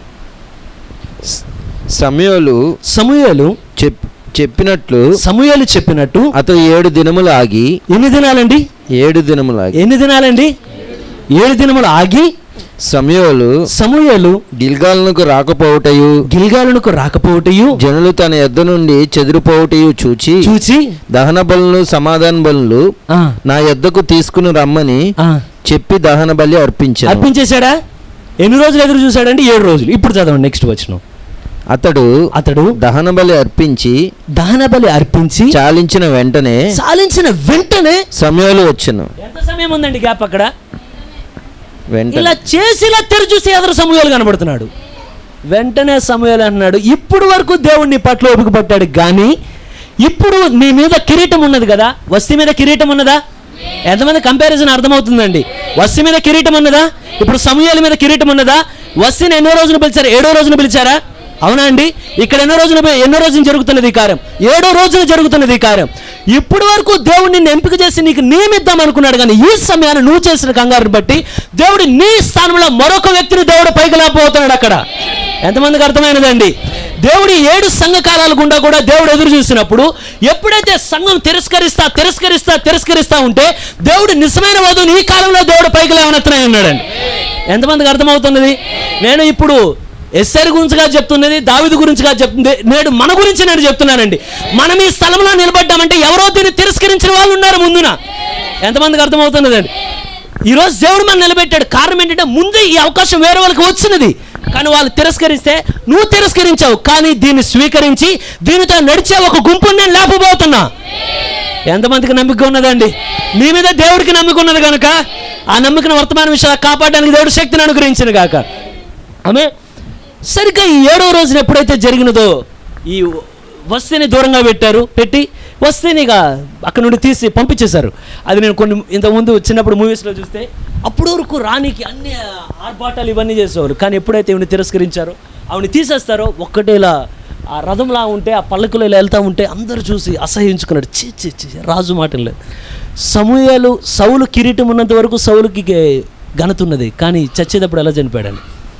ఇప్పుడు దేవుడు కార్యం ఏంటంటే సౌలు కన్నా యోగ్యుని దేవుడు పైకి తీసుకురావాలి, వస్తీ కన్నా యోగ్యురాల్ని దేవుడు పైకి తీసుకురావాలి. ఎవరయ్యా కార్యం? మనం దాన్ని చేయగలుగుతామంటారా? మన జీవితంలో దేవుడు చేయగలడంటాడా దాన్ని? ఇప్పుడు వెంటనే మొట్టమొదటిగా ఎస్తేరు గ్రంథాన్ని నేను ఇప్పుడు 1, 2, 3, 4 దేవుడు దయ చూపును గాక దీన్ని 4 భాగాలుగా వివరిస్తానండి. 4 భాగాలు చేద్దాం దీన్ని. మొట్టమొదట ఎలక్షన్, రెండవదిగా కాలింగ్, మూడవదిగా అనాయింటింగ్, నాలుగవదిగా ప్లేసింగ్. మీరేం కంగారు పడద్దండి, నేను ఇంగ్లీష్ మెసేజ్ బుక్లో చదివానే టక్కుమని అదే రాసుకొచ్చాను, కానీ దేవుడు అర్థమయ్యేట్లు దేవుడు దయ చూపును గాక. ఎలక్షన్ ఎంపిక, కాలింగ్ పిలవడం బయటికి, మూడవది పరిశుద్ధాత్మ చేత నింపడం, నాలుగవది నువ్వు ఏ స్థానంలో దేవుడిని ఉంచాలని కోరాడో ఆ స్థానంలో నువ్వు కూర్చోబెట్టడం. ఎంతమంది ఇష్టపడుతున్నారు? పరలోక స్థలంలో ఆయన మనల్ని కూర్చుండబెడతాడు కాదు, ఈ క్షణమందు దేవుడు ఆయన కృపను బట్టి మనల్ని కూర్చుండబెట్టాను.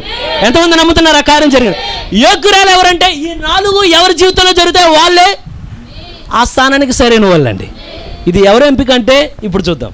ఎప్పుడైతే ఇది దేవుడు దయ చూపును గాక వస్తేని కాదన్నారో వెంటనే వాళ్ళు పంపించారేమనంటే ఇప్పుడు మరి యోగ్యురాలను ఎక్కడ తేవాలంటే మొత్తం ఎవరికాల ఆ గుర్రాల మీద వాటి మీద సైనికులంతా బయలుదేరి ఆ దేశమంతా ఆ చుట్టూ ఉన్న సంస్థానాలన్నిట్లా తిరుగుతూ ఉండగానే వార్త వచ్చినది.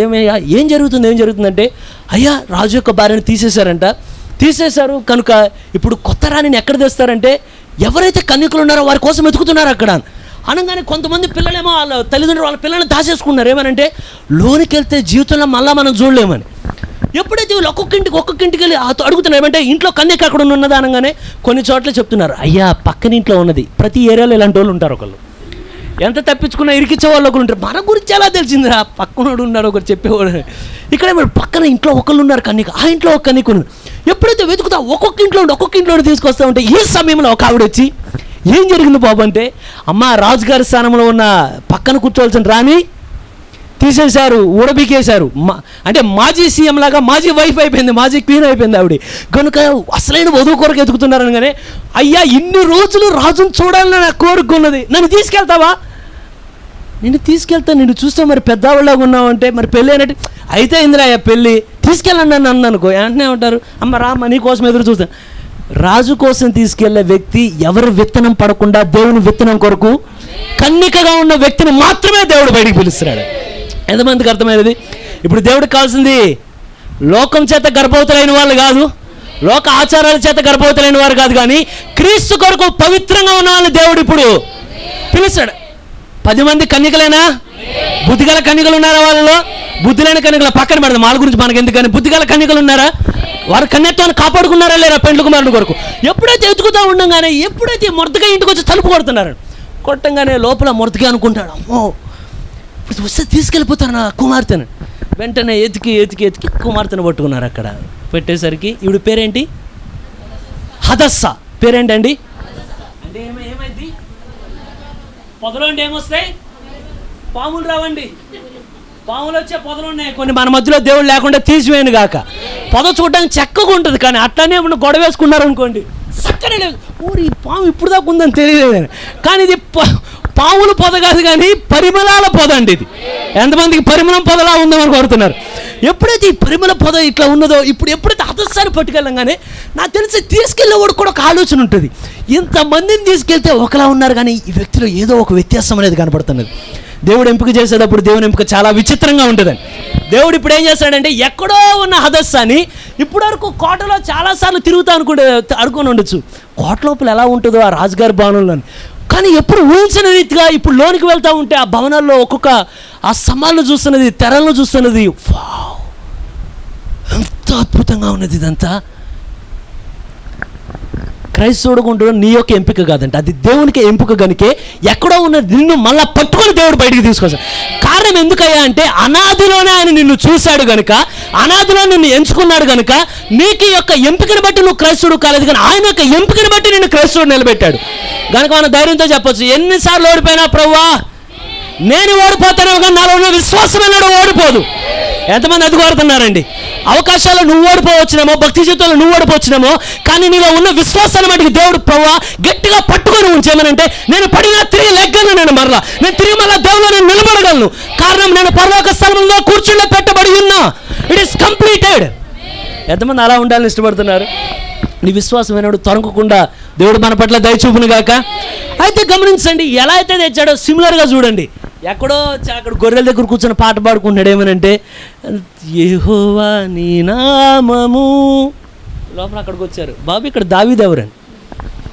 అప్పుడు జారిపోతుంది ఎక్కడొకటి వేసుకున్నాడంట. వాళ్ళ డాడీ వాళ్ళదే ఎవరితో వేసుకొని ఒక తేనె బుడ్డి ఇట్లా కట్టుకొని ఉండిన తర్వాత అక్కడ కూర్చొని పాటలు పాడుకుంటే ఎవరు దావీదంటే నేను నీకోసం అక్కడ సమూయేలు రమ్మంటున్నా, నేను రా అని. సమూయేలు నేను రామంటున్నాడు అని, ప్రవక్త కదా దా. ఎక్కడో గొర్రెల దొడ్లో ఉన్నని ఎలా దేవుడు తీసుకొచ్చాడు, ఎక్కడో ఉన్న హదస్సాన్ని ఎలా తెచ్చాడు, ఎక్కడో ఉన్న నిన్ను కూడా దేవుడు తీసుకొచ్చాడంట. నీలో కాలింగ్ అనేది దేవుడు నెరవేరుస్తూ ఉన్నాడండి. కాలింగ్ ఎందుకు జరిగిందంటే ఎలక్షన్ ఉన్నది కనుక. ఎంతమందికి ఇది అర్థమవుతున్నదండి? నిన్ను ఎందుకు పిలిచాడంటే ముందు నిన్ను ఏర్పరచుకున్నాడు గనుకనే నిన్ను పిలిచాడు దేవుడు. చాలాసార్లు అనుకుంటారంట ప్రభువా, ఎంతమందికి అర్థమవుతున్నదండి? ఇంతకుముందు కూడా ఒకసారి సహోదరులతో మాట వస్తే ఏమంటే చాలామంది అర్థం కాదు, నేను యాకోబుని ప్రేమించింది, ఏశావుని ద్వేషించిందంటే అదే మాట. ఇద్దరు పిల్లలు పుడితే నిన్ను ద్వేషించాను, నేను ప్రేమించానంటే మనం ఊరుకుంటామా? మరి ఎందుకు అన్నామని అడుగుతాం. కానీ ఇది మీరు ఎప్పుడు గమనించండి, ఎలా ఏర్పరచుకున్నాడు అంటే ఈ రెండు పదాలు మీ మైండ్లో రెండు పక్క పక్కన పెట్టండి. ప్రీడెస్టినేషన్ ఏంటండి అంటే ముందుగా ఏర్పరచుకోవడం. ఈ పదం ఎప్పుడు మరొక పదంతో ముడిపడి ఉంటుంది, అదేంటంటే ఫోర్ నాలెడ్జ్. అంటే అర్థం ఏంటంటే ఒకరిని దేవుడు ఏర్పరచుకున్నాడు అంటే ఏ కారణం బట్టి ఏర్పాటు చేసుకున్నాడు? ఆయన యొక్క ముందు జ్ఞానంలో చూశాడు గనుక వీరు నా కొరకు నిలబడతాడు నమ్మిక ఆయనకున్నది కనుక అందును బట్టి దేవుడు నిర్ణయించుకున్నాడని. ఎంతమందికి అర్థమైనది? నిర్ణయం అనేది ముందు చూపు అనేది రెండు కలిపి ఉండేవి. ఇవి ఎందుకు నిర్ణయించాడంటే ముందే చూశాడు కనుక. ఎందుకు ముందు చూశాడంటే నీ పేరు అక్కడ గొర్రెపిల్ల జీవగ్రంథంలో రాయాలి కనుక రాశాడా ఆయన. అయితే గమనించండి, ఎప్పుడైతే ఆ స్థలం నుండి దేవుడు పిలిపించుకుంటూ ఆ స్థలానికి తీసుకొచ్చాడో, ఇప్పుడు దావీదు అక్కడ నిలబడి ఉన్నాడు. ఎలక్షన్ జరిగిపోయిందా? దేవుడు ఎంచుకున్నాడా? కాలింగ్ జరిగిందా? దేవుడు పిలుచుకొని వచ్చాడా వారిని? అయితే మీరు ఇప్పుడు మూడో కార్యంలోనికి వద్దాం. ఎప్పుడైతే కరెక్ట్గా పావుగంట సమయం ఇస్తారా నాకు? దేవుడు దయచూపును గాక. ఎప్పుడైతే ఈ రాజమందిరంలోనికి ఎప్పుడైతే వెళతా ఉన్నదో, ఇప్పుడు ఈవిడ పేరు ఇంకా హదస్సానే అండి. ఏం పేరు? ఈవిడ పేరేంటి మనది? అంటే ఏమర్థం? పరిమళ. ఆ పూల పద పరిమళాలు ఇచ్చే పద. ఎప్పుడైతే ఈ హదస్సాన్ని తీసుకొని వచ్చినప్పుడు బైబిల్ ఏమంటుందంటే ఈ హేగేని నియమించారు. ఈ హేగేనే వీళ్ళందరినీ చూసుకోవాలి జాగ్రత్తగా అనగానే అనేక వందల మంది వచ్చినా సరే హేగే యొక్క దృష్టి మాటికి వెళ్ళడం హదస్సా మీదకి వెళ్ళిందంట. కారణం ఏంటంటే ఆవిడ జీవితంలో ఒక ఇంపైన సువాసన ఏదైతే పరిమళం తండ్రి దగ్గర వచ్చినదో అదే పరిమళం రాజకోటలో కూడా వస్తున్నదంట. వెంటనే ఆ హేగేకి ఏమనిపిస్తుంది అంటే ఎంతోమందిని చూశాను కానీ ఈ వ్యక్తిలో ఏదో వ్యత్యాసం ఉన్నది, ఈ హదస్సాలో ఏదో వ్యత్యాసం ఉన్నది, ఈ హదస్సా పుట్టుకలో ఏదో వ్యత్యాసం ఉన్నది, ఈవిడ వెనుకున్న అభిషేకం ఏదో ఉన్నది, ఏదో ఒక స్వీట్ స్పిరిట్ దొరుకుతున్నదండి, ఒక మాధుర్యమైన ఆత్మ నడిపింపు ఆవిడ చుట్టూ కనపడంగానే ఒకరి దృష్టిలో నువ్వు దయ పొందాలా, దేవుడు దయ చూపించాలండి. చెరసాలలోనికి వెళ్తే యోసేపుకి దేవుడు అధిపతి మీద ఆమేన్ అధిపతి అనేక మందిని చూశాడు కానీ యోసేపుని చూడంగానే దేవుడు అతని హృదయాన్ని ప్రేరేపించాడంట. దయ చూపించాడా? ఇక్కడ కూడా దయ ఎవరంటే దేవుడే పుట్టిస్తున్నాడంట దయని. ఎంతమంది కోరుతున్నారు దాన్ని? అయితే మీరు గమనించండి, ఎప్పుడైతే ఈ లోనికి తెచ్చిన తర్వాత హేగే అంటే అర్థం అలర్ట్, వాచింగ్ అంటే చూడడం. ఎంతోమంది వందని తీసుకొచ్చిన తర్వాత ఈయనకి మొత్తం 12 నెలల టైం ఇచ్చారండి. ఎంత? ఈ 12 నెలలు ఈవిని కాచి ఈ అందరి స్త్రీలను ఒక దగ్గర ఉంచాలి. ఎప్పుడైతే ఉంచారో దీనికి ఒక కారణం నేను ఇంతకుముందు విన్నది చెప్తున్నాను. ఏమనంటే 12 నెలలు దేనికంటే 6 నెలలు మీరు చూస్తే పరిమళాలతోనూ, నా టైం లేదు అందుకని లేకపోతే వచ్చిన చదివించేవాడిని, పరిమళాలతోనూ సుగంధాలతో వీటితో సిద్ధపరచడం అని ఉంటుంది. మరొక కారణం ఏంటయ్యా అంటే ఎప్పుడైతే ఈ కాలం కోసం వెళ్ళి పిలుచుకొచ్చేటప్పుడు అదే సమయంలో ఈవిడ కన్యకైన సాక్ష్యం ఉండి ఏదైనా వ్యక్తితో ఈవిడ కలిసి ఉన్నదనుకోండి, అదే సమయానికి ఎప్పుడైతే లోనికి చేరుద్దో 12 నెలలు అయ్యే లోపల ఆవిడ గర్భవతి అవుతుంది లోపల. వెంటనే తీసి బయటికి పారేస్తారు. 12 నెలల్లో ప్రతి గర్భాన్ని చెక్ చేస్తూ ఉంటారు, ఎట్లా ఉన్నది అని, కన్నికేనా. ఎప్పుడైతే హేగా గమనిస్తున్నాడో ఎస్తేర్ని ఏ విధమైన మార్పు లేదు. అయితే దేవుడు దయ చూపించిన గాక 12 నెలలు 12 మంది అపోస్తలులకు సూచనగా ఉన్నదండి.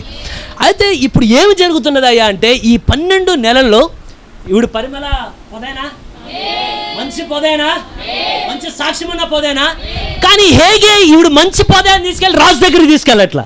ఇదే నా సబ్జెక్ట్ అండి. దేవుడు దయ చూపిన గాక. ఈవిడ హదస్సానేనా, మంచి సాక్ష్యం ఉన్నదా, తండ్రి దగ్గర ఉన్నదా మంచి సాక్ష్యం, పెంచిన ఆయన దగ్గర, హేగ దగ్గర మంచి సాక్ష్యం ఉందా, తోటివారి మధ్యలో మంచి సాక్ష్యం ఉన్నదా, మంచి జీవితం అంటే మంచి జీవితం ఉన్నది కదా అని తీసుకెళ్ళి రాజు ముందు పెట్టట్లేదంట. కానీ నువ్వు ఎంత మంచిదానమైనా ఈ 12 నెలల శుద్ధి నీకు అవసరమని అక్కడ ఉంచాడంట ఆవిడ్ని. కారణం ఏమయ్యా అంటే దేవుడు దయ చూపిన గాక, హదస్స అంటే అర్థం ఏంటి? నువ్వు హదస్సాగా ఉన్నంతకాలం ఎన్నడూ హామాను అదిమి తొక్కలేవట. నువ్వు హదస్సా నుండి నీ లైఫ్ ఎక్కడికి వెళ్ళాలంటే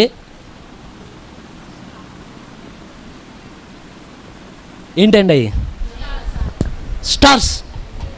అయితే ఇస్తారంటే నక్షత్రం అని అర్థం. నేను మామూలుగా మీకు అర్థమైందని గెలిసా. ఇప్పుడు హదస్సా అంటే పరిమళ పూల పొద. ఇప్పుడు నువ్వు ఈ స్థానంలో ఉండడం కాదు దేవుడు ఎంచుకున్నది. దేవుడు నువ్వు భూమి మీద నీకు ఎంత సాక్ష్యం ఉన్నది కాదు. ఇప్పుడు దేవుడు నిన్ను పరలోక స్థలంలో కూర్చుని పెట్టాలంటే నువ్వు హదస్సా నుండి ఎస్తేరుగా నువ్వు మారగలగాలంట. ఎంతమందికి అర్థమైనదండి? ఇప్పుడు నీ జీవితంలో దేవుడు ఒక మార్పును కోరుతాడు. ఏమనంటే నువ్వు మంచిదానివి అయి ఉండొచ్చు, కానీ ఇప్పుడు నీలో ఉన్న ప్రతి కల్మషాన్ని కడిగి 12 నెలల్లో దేవుడు హృదయాన్ని శుద్ధి చేయడం ప్రారంభించాడంట. ఎంతమంది హృదయం శుద్ధి వాళ్ళు కోరుతున్నారు? మళ్ళీ ఉన్న అవినీతిని తొలగించి దేవుడు తన నీతిని నింపును గాక, మళ్ళీ ఉన్న ద్వేషాన్ని తొలగించి దేవుడు ప్రేమను నింపును గాక, మళ్ళీ ఉన్న జగడపు ఆత్మను తొలగించి దేవుడు సమాధానపు ఆత్మను దేవుడు దయచేయను గాక, మన హృదయాన్ని ఆయన యొక్క జీవాన్ని దేవుడు ఇచ్చిన గాక, మళ్ళీ ఉన్న మరణాన్ని దేవుడు వేరు చేయను గాక, మళ్ళీ ఉన్న చీకటి తలంపులు తొలగించి ఇప్పుడు మన హదస్సా నుండి ఎక్కడికి వెళ్ళవలసి ఉన్నామండి? ఎస్తేరుగా దేవుడు మనం నిలబెట్టును గాక. ఎందుకంటే అంటే నువ్వు హదస్సాకి రాజన్నుడు కిరీటం పెట్టాడండి. రాజు కిరీటం పెట్టాలంటే ఈ శుద్ధి మొత్తం జరగాలి, ఇదంతా కంప్లీట్ అవ్వాలి. ఎంతమంది ఆయన ఆత్మను కోరుతున్నారు? నేను కొంత వివరం చెప్దామనుకున్నాను కానీ నాకు సమయం లేదు. ఒక చిన్న కార్యం నేను చదవాలని ఆశిస్తున్నాను. దేవుడు దయ చూపిన గాక. అయితే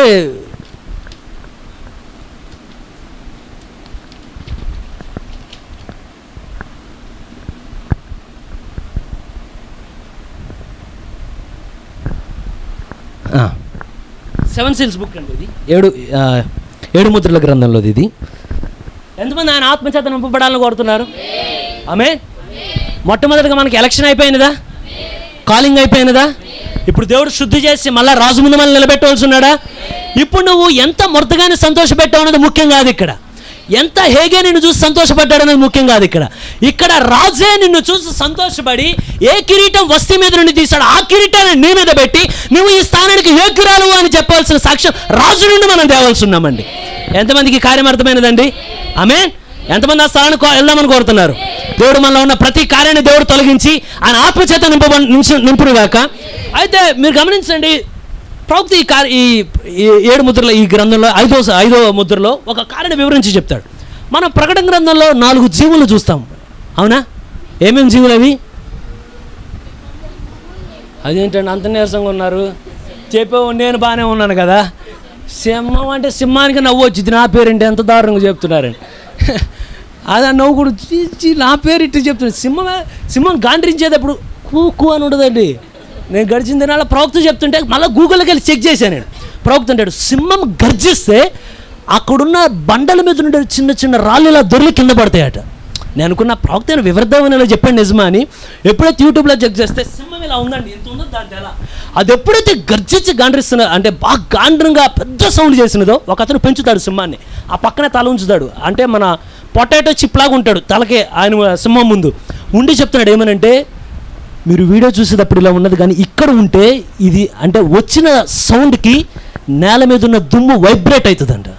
వైబ్రేట్ అంటే కదులుద్దంట భూమి ఇట్లా. అసలు దేవుడు ఎంత గొప్ప దేవుడు! దానిలో పెట్టిన భీకరమైన స్వరం ఎన్నో మైళ్ళ దూరానికి వినబడుతుందంట ఆ శబ్దం. అట్లాంటి దాన్ని మనం తీసుకొచ్చి సామో అన్నాం అనుకోండి, అది దాని కెపాసిటీ ఏంటి, మనం చెప్తున్న మాట ఏంటండి.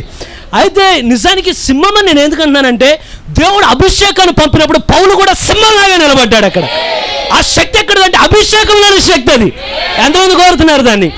ప్రవక్త దీన్ని వివరిస్తాడు ఏమనంటే, ఎప్పుడైతే ఆ సింహం యొక్క అభిషేకం కిందకు వచ్చినదో, కోరుతున్నారా దాన్ని? దేవుడు దయచూపును గాక, దేవుడు దయచూపును గాక. అయితే ఎప్పుడైతే దేవుడు దయచూపును గాక, ఎప్పుడైతే ఈ పౌలు యొక్క కాలంలో ఎందుకు పంపబడిందండి సింహపు యొక్క అభిషేకం?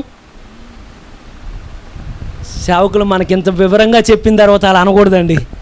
4 గుర్రాలు కనబడుతున్నాయా? మనకు మర్మాలు ఏం తెలియకర్లేదు, అది మామూలు గుర్రాలంటే తెలిస్తే కదండి మనకి. మొట్టమొదటి గుర్రం ఏ గుర్రం? తెల్లని గుర్రం అండి. అంటే గుర్రాన్ని కూడా అవమానపరుస్తున్నారు మీరు. మొట్టమొదటిది, రెండవది, వావ్, మూడవది, నాలుగవది. అవునా? ఇది మీకు ఇంగ్లీష్లా కనిపించినా తెలుగులా కనిపించినా అర్థం చేసుకోండి, అది మాటకి అయ్యే గుర్రాలు. దేవుడు అభిషేకాన్ని దేనికి పంపుతున్నాడు అంటే, దేవుడు ఏ కారణం ఊరికే పంపాడు. దావీదు కీర్తనలో మాట ఉంటుంది, ఎప్పుడైతే శత్రువు ప్రవాహం వలె పొర్లుకుంటూ మీదకి వచ్చే సమయాల్లో దేవుడు తన బిడ్డలను కాపాడడానికి దేవుడు తన కృపని, అవునా, ప్రవాహంలో కొట్టుకెళ్ళేటప్పుడు ఏం కోరుతాం? ఏదైనా ఉంటే బాగుండు పట్టుకుందాం అనుకుంటాం. దేవుడు ఏదైనా పట్టుకోవడానికి ఇవ్వట్ల, దాని ముందు నిలబడి ఓ ప్రవాహాన్ని నన్ను ఏమి చేయలేవు. యెహోషువ కాలు పెడితే ఎవరితో తాగినదా? అక్కడ మోషే దగ్గర కర్రెత్తితే అక్కడ సముద్రం చీలిపోయినదా? దెయ్యం యొక్క అభిషేకం ముందుకు వచ్చేటప్పుడు ఊరికి ఇలా కొట్లాటికి వెళ్తుంటే పట్టుకొని ప్రభువా దయచూపడానికి ఎదురుగా నిలబడి ఓ పస్సాతానా దేవుని వాక్యంతో మేము నిలబడడానికి సిద్ధంగా ఉన్నామని. పౌలు కాదు, పౌలు మీద ఉన్నా ఎంతమంది కోరుతున్నారు దాన్ని? తెల్లని గుర్రం వస్తే దేవుడు ఏం చేశాడు? ఇప్పుడు పంపించాడా? నెక్స్ట్ ఏ గుర్రం అండి? అప్పుడు దేవుడే అభిషేకాన్ని పంపించాడు. ఎద్దు, బలి అర్పణ, శ్రమ పంపించాడా?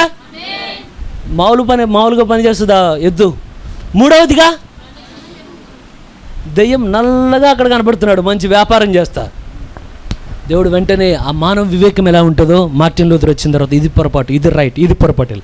కానీ 4వదిగా వచ్చేసరికి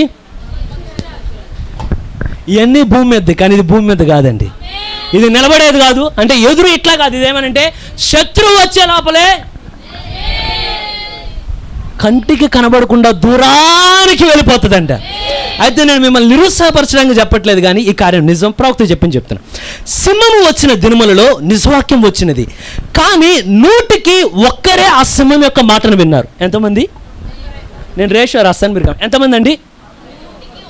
సింహముది 100కి ఒకళ్ళు. ఓకేనా అండి? ఆ రోజున ఒకళ్ళు 100కి ఒకళ్ళు ఉంటే మనం ఉంటామంటారా? ఒకళ్ళు మీ విశ్వాసానికి మీరు ఆమెను చెప్పాలండి. దేవుడు దాన్ని బట్టి నేను ఉంటాను అక్కడ. ఆమెన్. లూదే బాగా చదువుకున్నావిడ కాదు, వాక్యం మీద గురి పెట్టినదట. దేవుడు మనల్ని నిలబెట్టింది కాక. రెండవదిగా చెప్తున్నాడు, ఎద్దు జీవి దినముల్లో ఎద్దు వచ్చినప్పుడు చిన్న గుంపు మాత్రమే, అంటే దీనికన్నా ఇంకొంచెం తగ్గినదట. అర్థమైందా అండి? ఎంతమందికి అర్థమైనది? అభిషేకాన్ని దేవుడు పంపంగానే మొట్టమొదటిసారిలో 100 మందిలో ఒక్కల మాటగా వాక్యాన్ని పట్టుకుని పౌలు యొక్క వాక్యాన్ని తోడేలాగా ఎంతమంది వచ్చినా సరే, పౌలా నీ వాక్యంతో మేము నిలబడతాం అక్కడ. ఆమేన్. పౌలు యొక్క వాక్యం, పరిశుద్ధాత్మ యొక్క వాక్యం అది అక్కడ. ఆమేన్.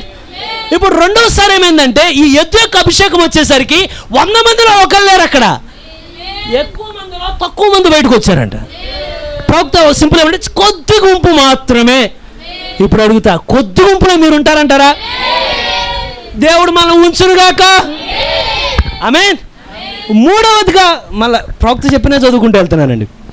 చదివినప్పుడు బాగున్నది అంటే అర్థం ఉన్నది అని అర్థం అండి. అంటే ఎన్ని క్లాప్స్ కొట్టే భలే ఉందని చెప్పేది కాదు. ఇది మానవుడు జీవిత దినముల్లో అతడు మానవుల మధ్యలో పనిచేసును. ఎవరు? అయితే ఎప్పుడైతే పరిశుద్ధాత్ముడు అభిషేకించలేదా? అయితే ఆ కాలంలో కూడా ఒక చిన్న గుంపునే అతను బయటికి తెచ్చాను. ఎంతమంది అండి? ఇప్పుడు చెప్పండి, ఎక్కడెక్కడ మొట్టమొదటి ఎంతమంది? రెండోది ఎంతమంది? మూడోది ఎంతమంది? ఇప్పుడు నేను చెప్తాను, ఎవరు ఆశ్చర్యపడద్దు. మీ విశ్వాసానికి పదును పెట్టండి కొంచెం. అంటే మొన్న గడిచిన దినాల్లో చెప్పారు, నడుము బిగట్టు. ఇప్పుడు యోబు దగ్గర నడుము కట్టుకో, యోబు టైట్ చేసుకో కొంచెం. పనుకున్నప్పుడు టైట్ చేయరండి. పనుకున్నప్పుడు టైట్ చేస్తారా? ఫ్రీగా అనుకుంటారు అట్లాగా. కానీ ఎప్పుడైతే నువ్వు పనికి వెళ్తావో అప్పుడు ఫ్రీగా పెట్టకూడదు, పరువు పోద్ది. అప్పుడు ఏం చేయాలంటే నడుము బిగించాలి అక్కడ. అవునా? ఇప్పుడు నేను చెప్పేది నడుము బిగించాలని చెప్తున్నానండి. కారణం నేను చెప్పే మాట నాకే, ప్రభువా ఇది నిజమేనా? ఓ ప్రభువా దయచూపయ్యా, నాకైతే కనుకరం చూపు, నన్ను రక్షించు ప్రభు అని. అయితే మీరు గుర్తుంచుకోండి, చివరకు పక్షిరాజు వచ్చినప్పుడు 100 మందికి ఒకరు అనట్ల, 500 మందికి ఒకళ్ళు అనట్ల, చిన్న గుంపు అనట్ల, 1000 మందికి అనట్ల, 10,000 మందికి ఒక్కడ మాత్రమే స్వీకరిస్తాడని. ఎట్లున్నదండి? ఎంతమందికి అర్థమైందండి? మొట్టమొదట ఎంతమందికి, తర్వాత 10,000 మందికి ఒకే ఒక్కడు. ఓ సహోదరా, ఎంత కఠినమైన కాలంలో మనం ఉన్నామో చూడండి. అందుకే ప్రవక్త అన్నాడు, ఎత్తబడి జరిగితే 500 మంది వెళితే ఆంధ్రప్రదేశ్లో ఒకే ఒక్కడు బయటకు వస్తే, మా పాస్టర్ గారు అయి ఉంటారు ఆమెను చెప్పండి, నేను అయి ఉంటాను ఆమెను చెప్పండి. ఎంతమందికి అర్థమైనదండి? ఏమంటే ప్రభువాకి నీ కృపను బట్టి నన్ను నిలబెట్టు ప్రభువా. యోగ్యత ఎవరికి లేదండి ఇక్కడ నిలబెట్టడానికి, నా యోగ్యతగా దేవుని కృప, దేవుని యోగ్యత నిలబెట్టింది. వర్తమానం స్వీకరించిన మీ యోగ్యతగా దేవుని కృపను మిమ్మల్ని నిలబెట్టినది. ఇప్పుడు ఎత్తబట్టామనంటే, ఓ ప్రభువా నా యోగ్యత కాదు కానీ నీ కృపను బట్టి 10,000 మందికి ఒక్కడే లేదా? 10,000 అసలు ఊహించే 10,000 మంది మెసేజ్ ప్రీచింగ్ చేసి మెసేజ్లో నిలబడిన వాళ్ళు ఒకే ఒక్కడు బయటకు వచ్చాడంటే ఊహించండి ఎంత కఠినంగా ఉండబోతుందో చూడండి. ఎగ్జామ్, గవర్నమెంట్ ఎగ్జామ్ రాస్తారు, మన బ్రదర్కి ఐడియా ఉన్నది. ఫస్ట్ ఎగ్జామ్ వదిలేస్తాడు, మనం రాని అనగానే నాది అయిపోయింది. ఇది సీఏ కూడా ఉంటుంది, సిపిటి అయిపోయింది నాది. ఇదేముంది ముందు ముసలి పండుగ రా, ఫస్ట్ ఎగ్జామ్ అందరికీ అయిపోతాను. రెండో ఎగ్జామ్కి వెళ్ళిన తర్వాత కొంచెం ఏంటో టైట్గా ఉందబ్బా. మూడో ఎగ్జామ్కి అసలు అవ్వదు. 4వ ఎగ్జామ్కి ఇంటికి వచ్చేస్తారు సర్టిఫికేట్ పట్టుకొని. కారణం ఏంటంటే ఫైనల్ స్టేజ్లో అసలు బయటకు తీస్తారు అక్కడ. అవునా అండి? ఎంతమంది రాస్తారు ఎగ్జామ్? గవర్నమెంట్ ఎగ్జామ్కి ఒక్కడెళ్ళడు, లక్షల మంది వెళ్తారు. కానీ ఎంతమంది వస్తారు? ఒక కార్యం ప్రవక్త అంటాడు ఏమనంటే, మీలో ఎంతమందికి కన్యక గర్భవతి అవ్వడం చాలా ఆశ్చర్యంగా అనిపిస్తుంది? ఎక్కడ చూసారేంటండి హాస్పిటల్లో? ఎక్కడ చూడలేదు మనం. కన్యక ఎక్కడ గర్భవతి అవ్వదు మనకు తెలిసినంత వరకు. కానీ ప్రవక్త ఏమంటాడంటే, అసలు నాకు కన్యక గర్భవతి అయ్యే ఆ విషయానికన్నా నాకు చాలా వింతగా అనిపించినది ఒక వివాహమైన స్త్రీ గర్భవతి అవ్వడమే నాకు చాలా విచిత్రంగా అనిపించింది అన్నాడు. కారణం ఏంటయ్యా అంటే, కన్యక గర్భవతి అయినప్పుడు అనేక కణాలు కన్యకలోనికి వెళ్ళవు. పరిశుద్ధాత్మని దిగి వచ్చి ఆయన యొక్క రక్తగానాన్ని దానిలో ఉంచి, యేసుక్రీస్తు రక్తం యూదుల రక్తం కాదు, అందరి రక్తం కాదు, కానీ అది దేవుని యొక్క రక్తమే అండి. ఆమేన్. ఆయన ఎవరికి బంధువుడు అంటే మానవులుగా పుట్టి మనకు బంధువుడు అయ్యాడు, కానీ ఏ దేశానికి సంబంధించిన ఆయన కాదు కనుక, మనం కూడా ఈ దేశానికి సంబంధించిన వాళ్ళు కాదు కనుక విడిపించడానికి పై దేశం నుండి ఆయన కిందకు దిగి వచ్చాడు.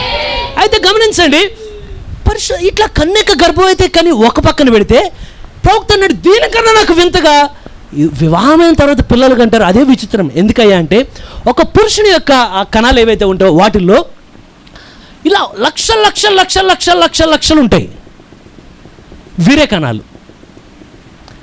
కానీ స్త్రీ యొక్క అండంతో కలిసినప్పుడు ఇవన్నీ ప్రయాణం చేసి ఒకే ఒక్కటి సక్సెస్ అయిద్దండి.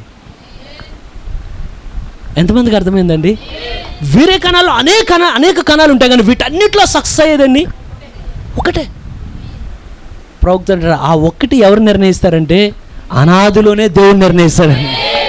అది సైన్స్ యొక్క చేతుల్లో లేదు, డాక్టర్ చేతుల్లో లేదు, కానీ అది దేవుని యొక్క చేతుల్లో ఉన్నదంట. ఏ కణమేనాలో ఏ కణం శరీరాన్ని దాల్చాలో ఆ శరీరాన్ని ఎవరు బయటకు రావాలనేది దేవుడు ముందుగా నిర్ణయిస్తాడు. మనమున్న కాలం అటువంటి కాలం. 10 లక్షలలో 20 లక్షల్లో దేవుడు కృపను బట్టి మనం నిలబెట్టును గాక. ఈ టైం ఏంటంటే ఈవినింగ్ టైం ఇదండి. ఎప్పుడైతే చెప్పాల్సినవి చెప్పిన తర్వాత హేగే గమనిస్తున్నాడు అందరిని చూసినప్పుడు ఈ హదస్సా యొక్క లైఫ్ చాలా డిఫరెంట్గా ఉన్నది.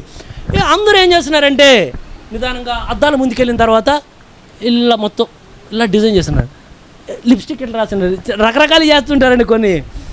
మొన్న ఒకసారి ఎక్కడ చెన్నైలో అనుకుంటావు, నేను చాలాసార్లు ఇక్కడ నాన్నగారు చెప్పినప్పుడు విన్నాను, కానీ హాస్పిటల్ ముందు కూర్చొని ఉంది ఆవిడకి ఇంకెక్కడ దొరకలేదు. అక్కడ హాస్పిటల్ లోపల వాళ్ళు చావు కేకలు పెడుతుంటే అక్కడ కూర్చొని ఇలా తడిపి ఇలా అంటుంది ఎంటికలు. అమ్మ చాలా ఎక్కడే దొరికింది నీకు టైం ప్లేస్ నాకు తెలియదు, నేను ఎప్పుడు చూడలేదు. అంటే మరి నేను పుట్టిన తర్వాత అంతా క్రైస్తవ కుటుంబంలో ఉన్నాను కదా.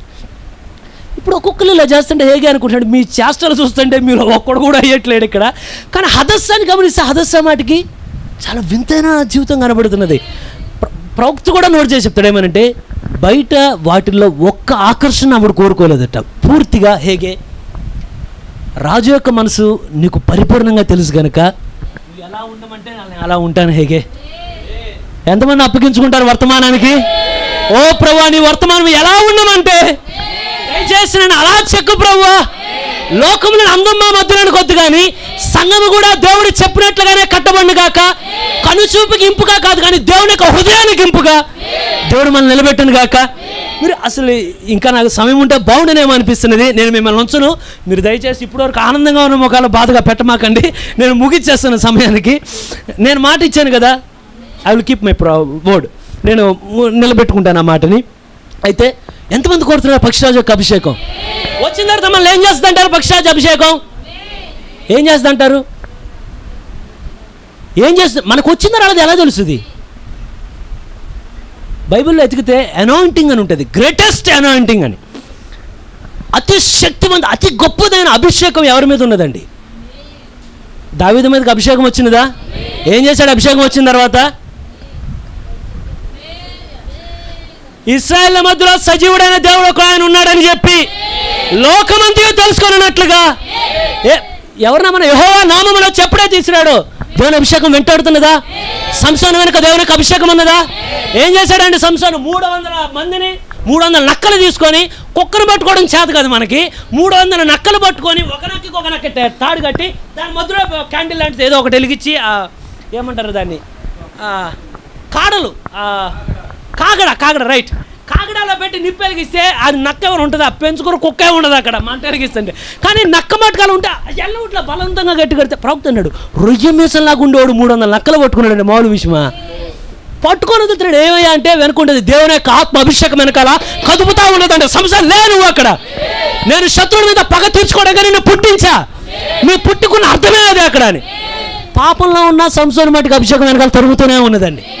ఉన్నదా దేవుని యొక్క అభిషేకం? దావీదు వెనుకున్నదా? ఒత్నియేలు వెనుకున్నదా? గిద్యోను వెనుకున్నదా? యెఫ్తా వెనుకున్నదా? రాజుల వెనుకున్నదా? ప్రవక్తలు వెనుకున్నదా? కానీ ప్రవక్త అన్నాడు, గ్రేటెస్ట్ అనాయింటింగ్ ఎవరి మీద ఉన్నది? అందరికన్నా అతి గొప్ప అభిషేకం ఎవరి మీద ఉన్నది? నాకు సమయం లేదు కానీ ఒక్క రిఫరెన్స్ అవుతారండి, నన్నేం అనుకోకుండా. లూకా సువార్త 4వ అధ్యాయం 17వ వచనం.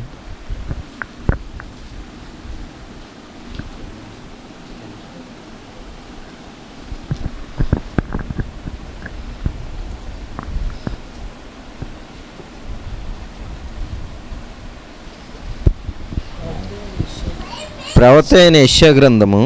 ఇంకోటి సమాజ మందిరంలోకి వచ్చిన తర్వాత ఎప్పుడైతే ఆ గ్రంథాన్ని తీసుకున్నారో తీసి అందరి ముందు చదవడానికి దాన్ని ఓపెన్ చేశారు. చేసి చదువు బ్రదర్. ప్రవక్త అయిన యెషయా గ్రంథము, ప్రవక్త అయిన యెషయా గ్రంథము ఆయన చేతికి ఇయ్యబడెను. ఇచ్చినోడికి తెలియదు ఎందుకు ఇచ్చాడు అనే విషయం.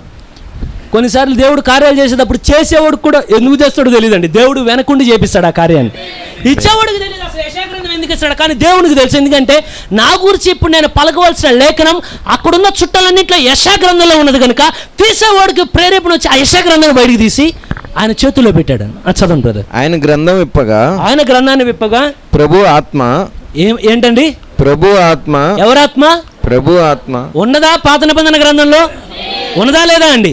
చదవండి బ్రదర్. ప్రభు ఆత్మ నా మీద ఉన్నది. ప్రభు ఆత్మ నా మీద ఉన్నది. బీదలకు సువార్త ప్రకటించుటకై ఆయన నన్ను అభిషేకించనా? గ్రేటెస్ట్ అనాయింటింగ్ ఎవరిదయ్యా అంటే పాత నిబంధన గ్రంథం మొత్తాన్ని అందరం తీస్తే ప్రభువైన యేసుక్రీస్తు మీద ఉన్నదే అత్యున్నతమైన అతి శక్తివంతమైన అభిషేకం ఆయన మీద ఉన్నదండి. ఎవరయ్యా గ్రేటెస్ట్ అనాయింటింగ్ కలిగినది? నీ మీదున్న నా మీదున్న ఆత్మకి కొలత చొప్పున దేవుడు ఇస్తాడంట. కానీ ప్రభువైన యేసుక్రీస్తుకి కొలత లేని ఆత్మ ఆయన మీద ఉన్నదట. కానీ ప్రవక్త అన్నాడు గ్రేటెస్ట్ అనాయింటింగ్ ఉన్న వ్యక్తి ఏం చేశాడని అడిగారు. ఏం చేశాడు ఆయన? చప్పట్లు కొట్టాడా? చదివిన తర్వాత ప్రవక్త అడుగుతున్నాడు, చప్పట్లు కొట్టాడా? కొట్టలేదా. కొన్ని భాషల్లో మాట్లాడా? మాట్లాడలేదంట. పోనీ అలానే ఏమైనా నాట్యం చేశాడా? చేయలేదంట. చదవండి బ్రదర్ ఒకసారి. చెరలోనున్న వారికి విడుదలను, చెరలోనున్న వారికి విడుదలను, గుడ్డి వారికి చూపును చదవండి బ్రదర్, ప్రకటించుటకును నలిగిన వారిని విడిపించుటకును ప్రభువు హితవస్త్రము ప్రకటించుటకును ఆయన నన్ను పంపి ఉన్నాడు. ఆయన రాయబడిన చోటు ఆయనకి దొరికెను. ఆయన గ్రంథం చుట్టి ఏం చేశాడండి? ఆయన గ్రేటెస్ట్ అనాయింటింగ్ అని ఆయన మీద ఉన్నది, అత్యంత శక్తివంతమైన అభిషేకమైన ఉన్నది. దావీదు కన్నా గొప్పదైన అభిషేకమైన, సంసోను మీద ఉన్నదానికన్నా బలమైన అభిషేకమైన, ఏస్కేల్ మీద ఉన్నదానికన్నా బలమైన అభిషేకమా, ప్రవక్తలు, రాజులు, వీళ్ళెవ్వరి మీద గొప్ప అభిషేకం ఆయన మీద ఉన్న తర్వాత ఆయన చదివినప్పుడు అభిషేకం ఆయన మీద మెండుగా కుమ్మరించబడుతున్నది, మెండుగా ఉన్నది ఆయనలోనే. ఇంత అనాయింటింగ్ ఉన్న ఆయన ఏం చేశాడంటే, చదవండి బ్రదర్, ఆయన గ్రంథము చుట్టి, ఆయన గ్రంథాన్ని చుట్టి పరిచారకునికి ఇచ్చి కూర్చుండెను. ఏమనుందండి అక్కడ? పరిచారకునికి ఇచ్చి డాన్స్ చేశాడని, అంటే నాట్యం చేశాడని, ఆత్మలో గ్రేటెస్ట్ అనాయింటింగ్ ఉన్న తర్వాత సంఘంలో ఏ క్రమమో ఆ క్రమాన్ని పాటిస్తున్నాడంటే అక్కడ ఆయన మొత్తం దాన్ని చదివిన తర్వాత నిదానంగా అలా మూసి, అది చూడండి, మనకి కొంత ఆత్మ తాగితేనే మనం అమ్మో అసలు ఏమనిపిస్తుంది, పరలోకంలోనికి వెళ్ళిపోయారేమో అనిపిస్తుంది అని. అంత అభిషేకం ఉన్న తర్వాత చదివిన తర్వాత ఆయన చాలా మర్యాదగా వెళ్ళి అలా కూర్చొని చూస్తూ ఉన్నాడు. ప్రజలందరూ ఆయన యొక్క ముఖాన్ని చూడగానే తేటగా కనబడుతున్నదంట, ఏదో ఒక ప్రకాశం కనబడుతున్నదంట. గ్రేటెస్ట్ అనాయింటింగ్ నిన్ను ఎప్పుడు గ్రేటెస్ట్గా, అంటే గొప్పగా వ్యక్తికి ఉండేట్లు చేయదంట. గ్రేటెస్ట్ అనాయింటింగ్ నిన్ను ఎంత పెద్దవాడు అవుతావో, ఎంత అభిషేకం నీ మీద ఉంటుందో, నిన్ను అంత తగ్గింపు, ఎవరి ముందు తగ్గింపుకి? వాక్యమే నీ జీవితంలోనికి వచ్చిన తర్వాత అరుపులు కేకల్లో నుండి ఇక క్రియల్లోనికి వెళ్ళడం నువ్వు ప్రారంభిస్తావంట. నువ్వు అరవడం తప్పని నేను చెప్పట్లేదండి, అది మన జీవితంలో ఖచ్చితంగా ఒకప్పుడు అనుభవం ఉంటుంది. అది అక్కడ నాకున్నది అనుభవం, నేను దాన్ని చాలా ఇష్టపడ్డాను, నేను దాన్ని చాలా లైక్ చేశాను దాన్ని. కానీ ఇప్పుడేమడుగుతున్నా అంటే, ప్రభువా ఈ అభిషేకాలు, ఈ కథనింపులు చూశాను, కానీ ఇప్పుడే నేనేమడుగుతున్నా అంటే, ఇవి కాదు, ఇక నన్ను పరిపూర్ణతలోనికి నడిపించు ప్రభువా. నువ్వు ఏ విధంగా అయితే అభిషేకం అంటే ఏమి చేయట్లేదు ఆయన, వాక్యం ఏది ఉంటే వాక్యమే చెప్తున్నాడంట. ఆయన వాక్యం ఏం చేయమంటే అదే చేస్తున్నాడంట, వాక్యం ఏది కాదంటే అక్కడ ఆగిపోతున్నాడంట. బాగుందా అండి? ఎంతమంది కోరుతున్నాడు గ్రేటెస్ట్ అనాయింటింగ్? మనకు కావాల్సిన అభిషేకాన్ని ఆయన ఇచ్చిన కాక. సుదర్శ అంటే ఏమని అర్థం అంటే, దెయ్యాలు పట్టిన లూగిపోతారా, అన్నిసార్లు లూగిపోతారా పోయిన వారం చూసినట్టు? మీకు డౌట్ వస్తుంది లోపల, ఒకవేళ ఎవరైనా సినిమాలు చూసి ఉంటే లోపల మాట్లాడుద్ది, నేను నీలో ఉన్నా కూడా నువ్వు ఎందుకు అరవట్లేదని. నువ్వు నువ్వు నటిస్తూ ఉంటావు, ఇది మరొక క్యారెక్టర్. ఇది కారణం ఏంటయ్యా అంటే, మీరు ఇద్దరిని గమనించండి. ప్రభు యేసుక్రీస్తు మీద అభిషేకం ఉన్నదా? ఇంత అభిషేకం ఉన్న ఆయన ఎప్పుడైతే ప్రభురాత్రి విందులో కూర్చుంటే దెయ్యాలు నింపినప్పుడు శానల్లోనికి దెయ్యాలు వచ్చినాయా? ఎన్ని దెయ్యాలు వచ్చినాయండి? 2000 దెయ్యాలు వచ్చిన రాలేదా?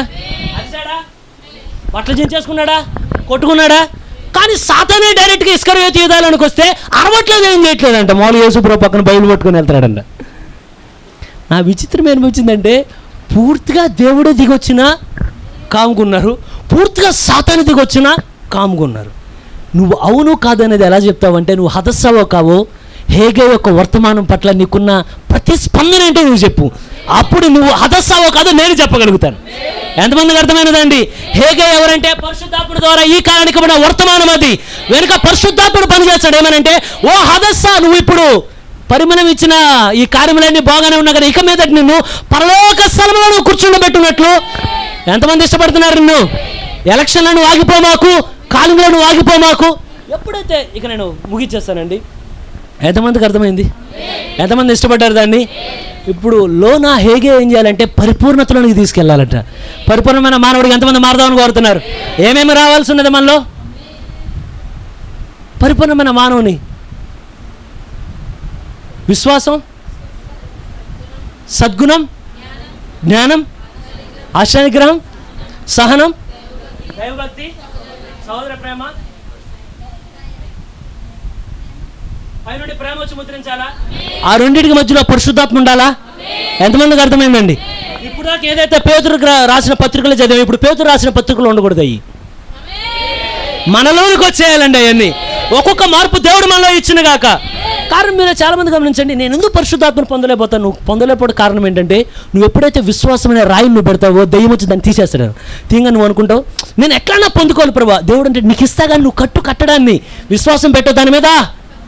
పెట్టుదాన్ని నీ వంతు నువ్వు ప్రయాసపడు దాంట్లో. మళ్ళా నువ్వు జ్ఞానాన్ని, మళ్ళా ఆశా నిగ్రహాన్ని, మళ్ళా సహోదర ప్రేమని, సహనాన్ని నీకు నువ్వుగా పోరాడాలి. కారణం ఏంటంటే వధువు తన్ను తాను సిద్ధపరచుకున్నదే. ఎంతమంది మిమ్మల్ని మీరు సిద్ధపరచుకోవడానికి? హేగే చెప్పగలడు, కానీ సిద్ధపడుకోవాల్సిన బాధ్యత హదస్సా మీద ఉన్నది. ఇక్కడ ఇప్పుడు హదస్సాగా ఉందామా? ఎక్కడి నుండి ఎంతమంది ఇష్టపడుతున్నారండి? ఎప్పుడైతే కరెక్ట్గా సమయం వచ్చేసినది, వచ్చిన తర్వాత 12 నెలలు, ఇంకా నేను ఫాస్ట్గా వెళ్ళిపోతున్నాను, ఒక 5 నిమిషాల సమయం. నిన్ను చూస్తే నాకు అందుకే కోపం వస్తుంది సుదర్శు. పావు గంట అంటే 5 నిమిషాలు, జస్ట్ 5 నిమిషాలండి. అర్థమవుతుందేమో అనుకుంటున్నా నేను. దేవుడు దయ చూపను కాక. ఎప్పుడైతే ఈ ఆశ్వర్య లోపల ఉన్నాడు, లోపల నుండి ఎన్నో ఆలోచనలు కళ్ళకంటున్నాడు. ఎవరికైనా ఉంటుందండి ఆ కళ. కొంతమందిని చూడంగా అనిపిస్తుంది, నాకు కూడా పెళ్ళి అయితే బాగుండేమో, నేను వెళ్ళేటప్పుడు వెనకాల బ్యాగ్ పట్టుకునేవాళ్ళు, వెనకాల క్యారేజ్ పట్టుకునేవాళ్ళు, వెళ్ళిన తర్వాత ఉండేవాళ్ళు. కొంతమందిని చూసిన తర్వాత అమ్మో నాకు పెళ్ళి వద్దురా బాబోయ్, ఏ పెళ్ళి చేసుకుంటేగా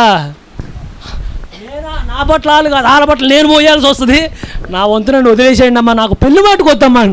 కారణం నువ్వు చూసేదాన్ని బట్టి నీకు ఆ ఎక్స్పీరియన్స్ అనేది వస్తుంది. ఇప్పుడు ఆశ్వర్స్ కళ్ళకంటున్నాడు ఏమనంటే, ఒకప్పుడు వస్తీ ఉన్నది కానీ వస్తీ ఇట్లా చేసిందని తీసేసాం, ఇప్పుడు నాకు కావాల్సింది వస్తీ లాంటి ఆవిడ కాదు, నాకు కావాల్సింది వస్తీ కంటే యోగ్యురాలు బయటికి రావాల్సి ఉన్నది. ఇప్పుడు ఎంతమంది ఇష్టపడుతున్నారండి? పరిసయ్యులు సద్దుకాయల నీతి కంటే మీ నీతి గొప్పగా లేకుంటే దేవుడు రాజ్యంగా మనం ప్రవేశించలేము. కనుక దేవుడు మన పురుకలు పడతాడు, ఇంకా లేకంటే పైకి ఉన్నదానితో పులి స్టాప్ పెట్టితే మీ భక్తి చేతులు ఇంకొంచెం ముందుకు పైకి లేపు మళ్ళా దాన్ని. ఎప్పుడైతే కలలు గంట ఉండగానే ఆ కుర్చీలో కూర్చున్నాడు, చూసి అనుకున్నాడు పలానా హేగే మీద నమ్ముకుంటుంది. ఏమనంటే హేగే చాలా నా హృదయాన్ని నిరిగిన వాడని. ఎప్పుడైతే ఆ సాయంత్రం పూట వెళ్ళే సమయం, సాయంత్రం పూట అండి. ఏ సమయం? మీరు తర్వాత నా దగ్గర టైం లేదండి. సాయంత్రం పూట ప్రవక్త ఏమంటాడంటే, సాయంత్రం అనేది ముద్ర పడే సమయం అంటాడు, సీల్ టైం అంటాడు. అంటే ఏంటంటే ఏ సాయంత్రం అంటే ఈ సాయంత్రం సంఘకాలం అండి. ఇది మళ్ళీ సాయంత్రంగా లెక్క కాదండి. లోకం కటిక చీకట్లోనికి వెళ్ళిపోతుంది, కానీ దేవుడు మన పట్ల ఆయన ఒక వెలుగును ప్రకాశింపజేస్తున్నాడు. ఆయన ఈ సాయంకాలం ముందు దేవుడు ముద్ర వేస్తాడండి. ఎవరికి పడే ముద్రలకు పడుతుందంట.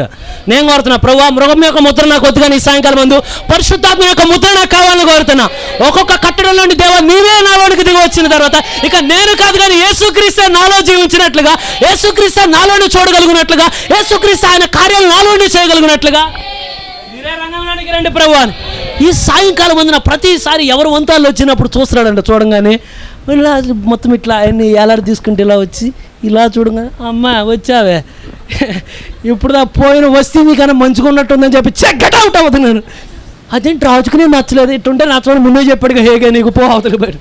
కారణం ఏంటంటే నువ్వు ఆ రోజు నిరాశ చెందకూడదంటే హేగే వర్తమానం ఈ రోజే, నువ్వు ఆ రోజు దేవుడు నిన్ను తిరస్కరించకూడదంటే ఈ రోజే వాక్యాన్ని గుండెల్లోకి చేర్చుకొని, ప్రభు మాటల్లో నా పెదవుల్లో ఉన్న మాట నా గుండెల్లోనికి వచ్చినట్లుగా, ఆమె వినడి నా యొక్క అనుభవాలుగా మారగలిగినట్లుగా నన్ను సంపూర్ణతలోనికి నడిపించు ప్రభువా. నువ్వు అడిగితే ఆయన ఖచ్చితంగా నడిపించే దేవుడు అండి. వాళ్ళ రెండావిడ వస్తుంది, టిక్ టిక్ టిక్ టిక్ అని వస్తుందని. ఏమంటే ఈ హై హీల్స్ ఉంటాయి కదా, ఐఏఎస్కి వస్తున్నదని చూసి అనుకున్నాడు. రాని ఆ పోయినావిడికి నీ పెద్ద తేడా ఏమి కనపడట్లేదు. ఆవిడ కూడా ఇట్టాగే ట్రై చేసింది నాతో ఈక్వల్గా ఉండడం కోసం. అందుకే తని పంపించేసాం బయటికి, గెట్ అవుట్ అని. అదేంటి రాజుకి నేను కూడా నచ్చలేదా? నచ్చని ముందే చెప్పాడు హేగే ఫ్లాట్ చెప్పులు వేసుకెళ్ళమని. ఎంతమంది చర్చిలో బయట ఎందుకు వేస్తారు చెప్పమని హై హీల్స్ అండి. మా హస్బెండ్ పక్కన నేను ఏమాత్రం పొట్టికి కనపడకూడదని. కానీ ప్రవక్త వర్తమానం ఏమంటుంది అంటే నువ్వు ఖచ్చితంగా నీ భర్త ముందు లోబడి ఉండాలని. వయసు తేడా పెట్టాడు దేవుడు, అవునా కదండి? నాకు అబ్బాయి 10 సంవత్సరాల కన్నా పెద్దవాడు అంటే ఆ అబ్బాయి కన్నా నేనే పెద్దలా ఉన్నా చేసుకుంటా అంటే కుదరదు. నీ వయసు ఖచ్చితంగా అబ్బాయి కన్నా చిన్న వయసు ఉండాలి. ఇదంతా దేవుని యొక్క ప్రణాళిక. ఇదంతా ఎప్పుడైతే ఆ డోర్ ఓపెన్ చేశారో సాయంత్రం పూట, ఇంకా మిగతా కార్యాలు నేను చెప్పదలుచుకోవాలా ఉన్నవి, కానీ ఎప్పుడైతే ఆశ్వర్య ఉన్నాడు వస్తున్నది, ఎవరికోసమైతే ఎంపిక చేయబడ్డ రాని ఎప్పుడైతే రాబోతున్నదో నిదానంగా లోనికి వచ్చేటప్పుడు ఇప్పుడు దాకా చూశాడు గల్లు గల్లు గల్లు, మన రాకముందే తెలిసింది వచ్చేసారు రా బాబోయ్ అని. కానీ ఎప్పుడైతే ఎస్తేర్ వస్తున్నదో వచ్చినా కూడా ఏమీ చాలా చప్పులు లేకుండా నిదానంగా వస్తున్నది. నేను ఇంతకుముందు నా చిన్నప్పుడు ఒక మూవీలో చూశానండి, ఎస్తేర్ అనే మూవీ. ఇప్పుడు మీరు చూడబాకండి, నేను ఎప్పుడు చూసి చెప్తున్నాను నేనే మీకు. మళ్ళీ ఇప్పుడు వెళ్ళి సుదర్శ్ చెప్పాడు మూవీ చూశాను, మళ్ళీ మీ ఆత్మను పాతాళంగా నెట్టుకోబాకండి. మనకున్న సమయం వర్తమానం చదవడానికి సరిపడలేదు, సినిమాలు ఎందుకు మనకి. అయితే ఎప్పుడైతే ఈ ఎస్తేర్ వెళ్తూ ఉంటుందో భలే చూపిస్తారు, దాంట్లో చాలా నిశ్శబ్దంగా నడుస్తూ ఉంటుంది, అసలు హడావుడు ఉండదు, ఏ విధమైన గాబరా ఉండదు. నిదానంగా నడుచుకుంటూ వెళ్తూ ఉంటే ఆ క్లాత్ ఏమో కప్పబడి ఉంటుంది, ఇలా రాజరికమైన వస్త్రాలు. ఏమడిగినా ఇస్తారంట ఆ సాయంకాలం ముందున. ఇవేమడిగితే ఇస్తారు ఈ సాయంకాలం ముందున. ఈ సాయంకాలం నీకేమి కావాలంటే నీకు ఇస్తారండి దేవుడు. మనం ఉన్న కాలం అటువంటి కాలం ఇది. సాయంకాలమేనా అండి? అక్కడ మాట ఉంది, నువ్వు ఇస్తారు, నీకేమి కావాలంటే అది ఇస్తారని. ఏం కావాలి నీకు? లిప్స్టిక్లు, ఆ స్టిక్కులు, ఈ స్టిక్కులు అయ్యేమీ వద్దయ్యా. నువ్వు చెప్పేది కాకుండా ఒక్క రవ్వ నాకు ఎక్కువ వద్దు, నువ్వు చెప్పే దాంట్లో ఒక్క రవ్వ నాకు తగ్గిన మాకు. నీ డిజైన్ నువ్వెలా అనుకున్నావు సేమ్ అలాగే నన్ను ప్రిపేర్ చేయాలి. హేగే కన్ఫర్మ్ అయి ఉంటాడు ఏమనంటే, వీళ్ళెవ్వరు నువ్వేం కంగారు పడ మాకు, ఖచ్చితంగా నువ్వే అవుతావు రా. నీ కారణం ఏంటంటే రాజు యొక్క మనసు ఎరిగింది హేగే మాత్రమే. అక్కడ ఈరోజు రాజు హృదయం ఎరిగినది వర్తమానం మాత్రమే. కనుకనే ఇది వాయిస్ ఆఫ్ గాడ్, దేవుని యొక్క స్వరం అండి. ఇది చాలా అనిపిస్తుంది ఏమనంటే, ఓ ప్రభువా నన్ను కూడా ఒకవేళ దేవుడు నన్ను ఆయన సన్నిధికి పిలిపించి వెళ్ళిన తర్వాత నేను యోబులాగా ఆయనతో మాట్లాడాలి. ప్రభువా నువ్వు ఆ విషయంలో ఏమందాం అనుకుంటున్నావు, ఈ విషయంలో ఏమందాం అనుకుంటున్నావు. కానీ మీకు విషయం చెప్పనండి, మీరు వెళితే ఏ ఆన్సర్ నిజంగా దేవుడు ఇస్తాడో ఆన్సర్ ఆల్రెడీ ఈ మెసేజ్ బుక్లో రాసే ఉంటుంది. ఎంతమంది నేను చెప్పింది అర్థమైందో? నువ్వు నిజంగా దేవుని ముఖాముఖి వెళ్ళి ప్రభువా అంటే ఆయన ఏమి నీకు చెప్పాలనుకుంటాడో ఆ చెప్పాలనుకున్నవన్నీ ఆల్రెడీ మెసేజ్ బుక్లో ఉన్నాయి. అందుకే దీన్ని వాయిస్ ఆఫ్ గాడ్ అన్నారు, అంటే దేవుని యొక్క స్వరం ఇది. ఎంతమందికి అర్థమైందండి? ఎంతమంది దీన్ని స్వీకరిద్దామని, దీనితో నిలబడదామని, హదస్సా వలే కాకుండా హదస్సా నుండి పైకి ఎప్పుడైతే చూస్తూ ఉండగానే ఒక మధురమైన అనుభూతి కలుగుతున్నదంట. ఆలోచిస్తున్నాడు అంతా మంచిగా. ఈవినింగ్ టైం ఒక మంచి గుడ్ ఫీల్తో పెట్టారు. మొత్తం లోపల మంచి మ్యూజిక్ ఉన్నది, అక్కడ పూలన్నీ ఏలాడుతున్నాయి, మధురమైన ఫుడ్, స్వీట్లు గిట్లు అన్నీ ఏమో చాలా ఉన్నాయి అక్కడ. పాడుకుంటున్నాడు నిదానంగా, చాలా సన్నని శబ్దం ఉంటుంది. ఒక్కసారిగా తన ముఖాన్ని ఎప్పుడైతే తిప్పి చూశాడో ప్రవక్తున్నాడు, ఒక హంబుల్ స్పిరిట్ అని, ఒక దీనమైన హృదయం, ఒక దీనమైన ఆత్మ ఏదో తెలియని విధంగా ఎస్తేరుకి ఈ రాజుకి మధ్యలో ప్రవేశించినదన్న. ఎప్పుడైతే ఒక గుడ్ ఫీల్ అనిపిస్తున్నదన్న, తన హృదయానికి ఏదో ఇష్టత అనిపిస్తున్నది.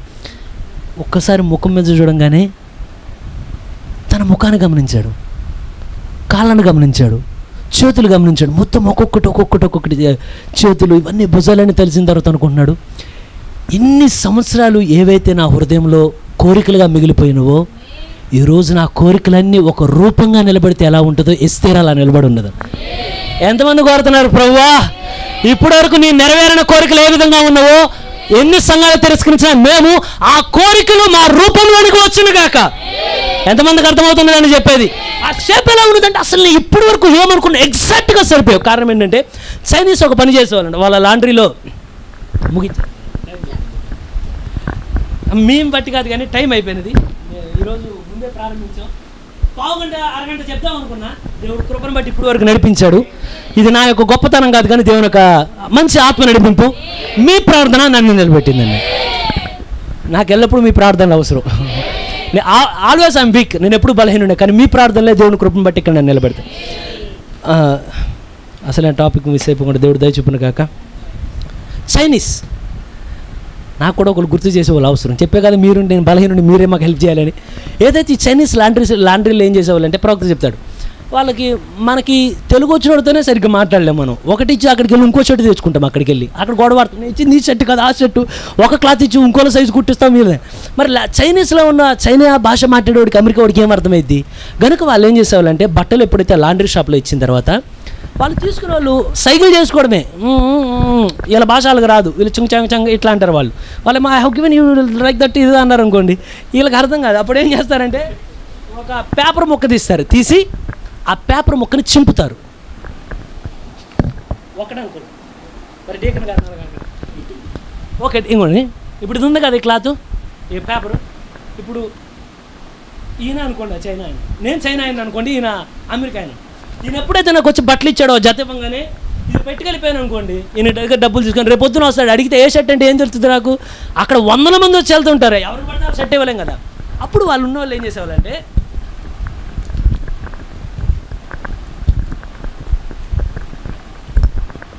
ఏం చేశారు, దీని మీద స్టాంపు గింపు ఏం అక్కర్లే, ఏం చేశాను సింపుల్గా జాన్ రాసి పట్టుకో కానీ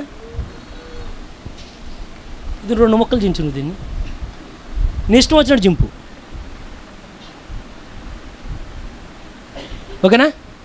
సరే ఇప్పుడు నా దగ్గర ఏ ముక్కు ఉంది కదా, ఎప్పుడైతే ఈయన వచ్చాడు అనుకోండి, ఈయన బట్టలు తీసుకెళ్ళడానికి అంటే అనుకోండి, సపోజ్ జానరాజు బట్టలు భలే ఉన్నాయి, నేను తీసుకెళ్ళిపోతాను జానరాజు బట్టలు అనుకో. నేను కానీ వస్తే నేను రాగానే నాకు చైనా భాష తెలియదు, మనుషులు గుర్తుపట్టలేకపోవచ్చు. ఒకసారి ఇటీ చెప్తాను. ఎప్పుడైతే ఈయన వచ్చి అంటాడు, ఏమంటే నా బట్టలు అనగానే నేను సింపుల్గా ఏం చేస్తానంటే, ఈయన ఎవరో నాకు అక్కర్లే, ఏం అక్కర్లే, ఏది నీ పేపరీ అంట, దీని మీద నెంబర్ ఉంటుంది కదా, ఈ డ్రా తీసి దీంట్లో నా నెంబర్ తీసిన తర్వాత చెక్ చేస్తాను అనమాట. మనోడు ఏమైనా ఒరిజినల్గా తీసుకొచ్చాడు, ఏమైనా డూప్లికేట్ ఏమైనా చించుకొని తీసుకొచ్చాడు. ఇప్పటికీ ఎక్కడ సెట్ అవుతుంది,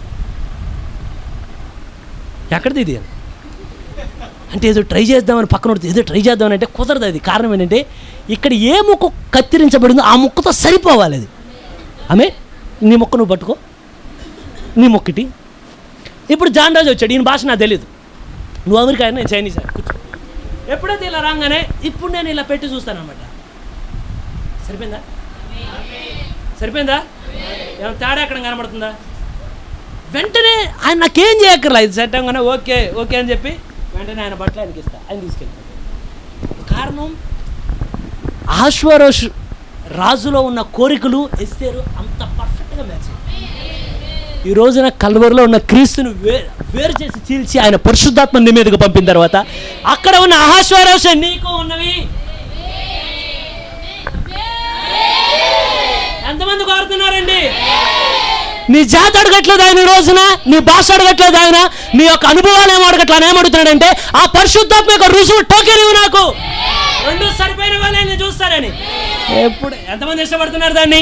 ఆలోచనలు సరిపోయిన అన్నీ సరిపోయిన తర్వాత అప్పుడు ఈ రాణి దగ్గర వస్తు దగ్గర తీసేశారు కిరీటం, ఈ రాజ్య కిరీటాన్ని అప్పుడు తీసుకొచ్చి రాణి తల మీద పెట్టగానే ఇప్పటి వరకు అధికారం లేదు, కానీ కిరీటం మీదకి వచ్చిన తర్వాత ఇప్పటి వరకు సెక్యూరిటీ లేదు, కానీ ఇప్పుడు ఎంతగా ముందున్న సెక్యూరిటీకి ఇప్పుడు మార్పు జరుగుతుంది. కారణం రాణిగా మార్చబడినది ఆవిడ. ఎంతమందికి అర్థమవుతున్నది? హదస్సాగా ఉందామా దేవుని కృపను బట్టి? హదస్సా బ్యాడ్ అని చెప్పట్లేదు, కానీ హదస్సా అంటే ఆ పేరు ఎప్పటి వరకు పడింది అంటే కింద ఉన్నంత వరకే వాడబడింది. శూషాను కోట బయట హదస్సా చూసి ఉండొచ్చు, కానీ సింహాసనం మీద కూర్చున్నప్పుడు పేరేంటంటే ఎస్తేర్, నక్షత్రం. ఎంతమంది స్టార్స్ లాగా దేవుని కొరకు లేచి నిలబడతామండి. పట్టుకో నా చేయి పట్టుకో, జారిపోకుండా నీ పడిపోకుండా, యేసును చేయి పట్టుకో. వచ్చిన ప్రతి ఒక్కరు నీ పడిపోకుండా, యేసును చేయి పట్టుకో.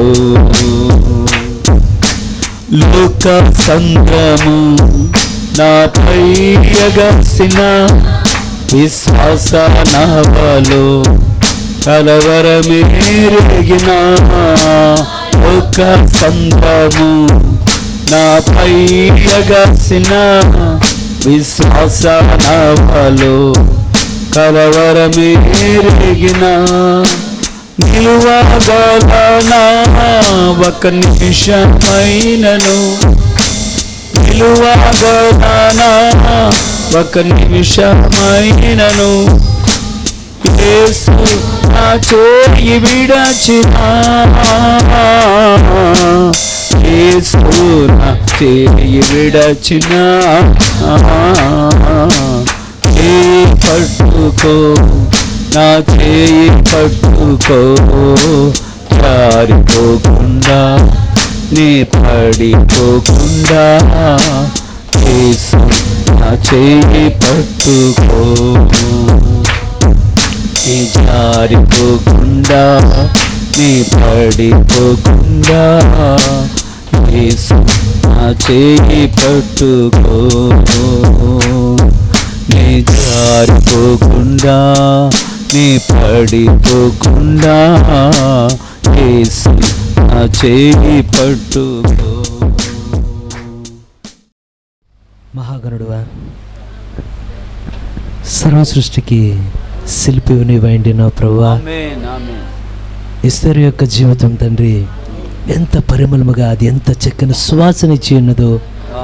ఓ మేము ఈ స్థలంలో నిలబడి ఉండినామయ్యా, మరి మేము మా సాక్ష్యాలు తండ్రి ఎన్నోసార్లు విఫలమైపోయినవి ప్రభువా, ఎన్నోసార్లు మేము మా నోరు జారాం ప్రభువా, ఎన్నోసార్లు తొందరపాటు నిర్ణయాలు తండ్రి, ఎన్నోసార్లు ప్రభువా తత్తరపాటు ప్రభువా, ఎన్నోసార్లు తిరిగి మేము నిలబడలేమనుకున్న స్థితుల్లోనికి ప్రభువా మేము ఎన్నోసార్లు జారిపోయాం ప్రభువా.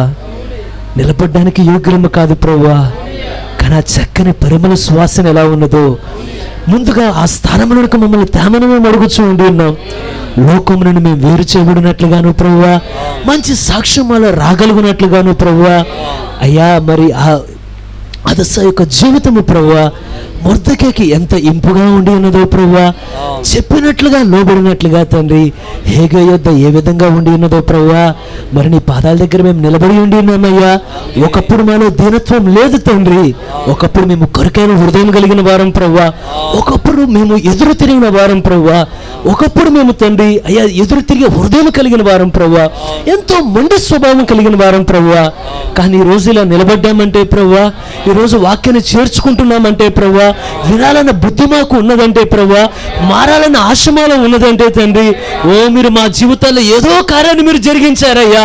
ఆ గొర్రెల దొడ్డు నుండి దావీదుని పిలిచినట్లుగానే ఓ ఎటువంటి అనుభవాన్ని మీరు మాకు ఇచ్చేయండి ఉన్నారో ప్రభువా, ఎలా మా హృదయాన్ని మెత్తనగా మీరు మార్చేయండి ఉన్నారో ప్రభువా. ఒకప్పుడు దేనికి తల వంచలేదో ప్రభువా, ఈరోజు అదే వాక్యానికి తల వంచగలిగినట్లుగా ప్రభువా, ఒకప్పుడు ఎక్కడ మేము తల ఎత్తి ఉండినామో ప్రభువా, ఈరోజు అక్కడే మేము తల దించుకొని ఓ ప్రభువా నీ ఇష్టమే మా యందు నెరవేరును గాక, నీ వాక్యమే మా జీవితంలో నెరవేరును గాక, ఈ వర్తమానముకు చెప్పినట్లుగానే మేము మారిపోవదుము గాక అని ప్రభువా. అటువంటి స్థితిలోకి మేము వచ్చామంటే అది మీ కృప ఉండినదయ్యా. ఇప్పటి వరకు ఏ దేవుడు దయ చూపించావో తండ్రి, ఈ రోజున వాక్యాన్ని స్వీకరించాలని ఒక ఆశమాలో ఉన్నదయ్యా. మేము నిలబడతామని ప్రభా గొప్పలు చెప్పుకోవడానికి మేము ఈ స్థలంలో లేము, నిలబడతామని మేము రాసి కూడా ఇవ్వలేము ప్రభా, నిలబడతామని తండ్రి డంబాలు చెప్పడానికి లేము. కానీ ఏ దేవుడు ఇప్పుడు వరకు పిలిచావో ప్రభువా, ఏ దేవుడు ఇప్పుడు వరకు నడిపావో ప్రభువా, రానున్న దినాల్లో మీరే పని చేయమని అడుగుచున్నామయ్యా, పరిపూర్ణతలోనికి నడపమని మేము అడుగుచున్నామయ్యా. అయ్యా హేగే మమ్మల్ని చూసి సంతోషించినట్లుగా, మొర్దెకై మమ్మల్ని చూసి సంతోషించినట్లుగా, ఓ రారాజు అని నీవు మమ్మల్ని చూచి ప్రభువా, ఓ నీ యందు నాకు ఇష్టము కలుగుచున్నది అని చెప్పునట్లుగా, నీ యందు నేను ఆనందించుచున్నాను అని చెప్పునట్లుగా, ఆ కిరీటం మా మీదకి రాగలుగునట్లుగా ప్రభువా, అటువంటి స్థితిలోనికి మమ్మల్ని ప్రభువా మమ్మల్ని లేపమని మేము అడుగుచున్నామయ్యా. అటువంటి స్థితిలో ఎదుగుదలను దయచేయమని అడుగుచున్నామయ్యా. మేమున్న స్థితిలో ఆగిపోకుండానట్లుగా అయ్యా విశ్వాసంలో అభివృద్ధిని దయచేయండి అయ్యా. అయ్యా ఆశా నిగ్రహమును దయచేయండి అయ్యా, సద్గుణమును దయచేయండి అయ్యా, జ్ఞానాన్ని దయచేయండి అయ్యా, సహోదర ప్రేమ దయచేయండి అయ్యా, ఓర్పును మాకు దయచేయండి అయ్యా. అయ్యా మరి అన్నిటిలో పరిపూర్ణంగా మేము కట్టబడగలిగినట్లుగా ఈ స్థలమునున్న ప్రతి విశ్వాసిని తండ్రి, ప్రతి సహోదరుని ప్రభువా, ప్రతి సహోదరుని నీ కృప చొప్పున నిలబెట్టండి అయ్యా. ఇది మా గొప్పతనము కాదు కానీ కేవలం నీ కృప మీద మేము ఆధారపడి అడుగుచున్నాం.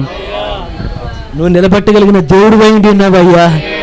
ఇన్ని దినాల్లో మాలో కలిగిన మార్పులు మా వల్ల మాకు కలగలేదు కానీ తండ్రి నీ ఆత్మే మా హృదయంలో మార్పును తెచ్చి ఉన్నదయ్యా. ఇప్పుడు అక్కడ నుండి పరిపూర్ణతను మేము అడుగుచున్నామయ్యా.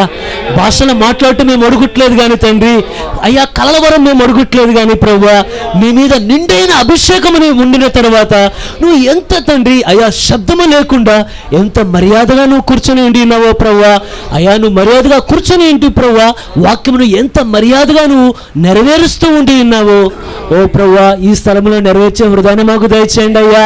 ఈ స్థలాన్ని విడిచి మేము వెళ్ళే సమయాల్లో మా ఉద్యోగ స్థలాల్లోనికి వెళ్ళినప్పుడు కూడా అదే అభిషేకం మా మీద ఉండినట్లుగా, అలాగే లేఖనాలు ఇష్టపడగలిగినట్లుగా, అదే లేఖనం మా జీవితంలో నెరవేరగలిగినట్లుగా ప్రభువా, నిజమైన అభిషేకం అంటే వాక్యము మాలో నుండి ప్రభువా అది ఎంతగా ప్రతిబింబించవలసి ఉన్నదో ప్రభువా, ఆ స్థానంలో మమ్మల్ని నిలబెట్టమని మేము అడుగుతూ ఉండి ఉన్నాం.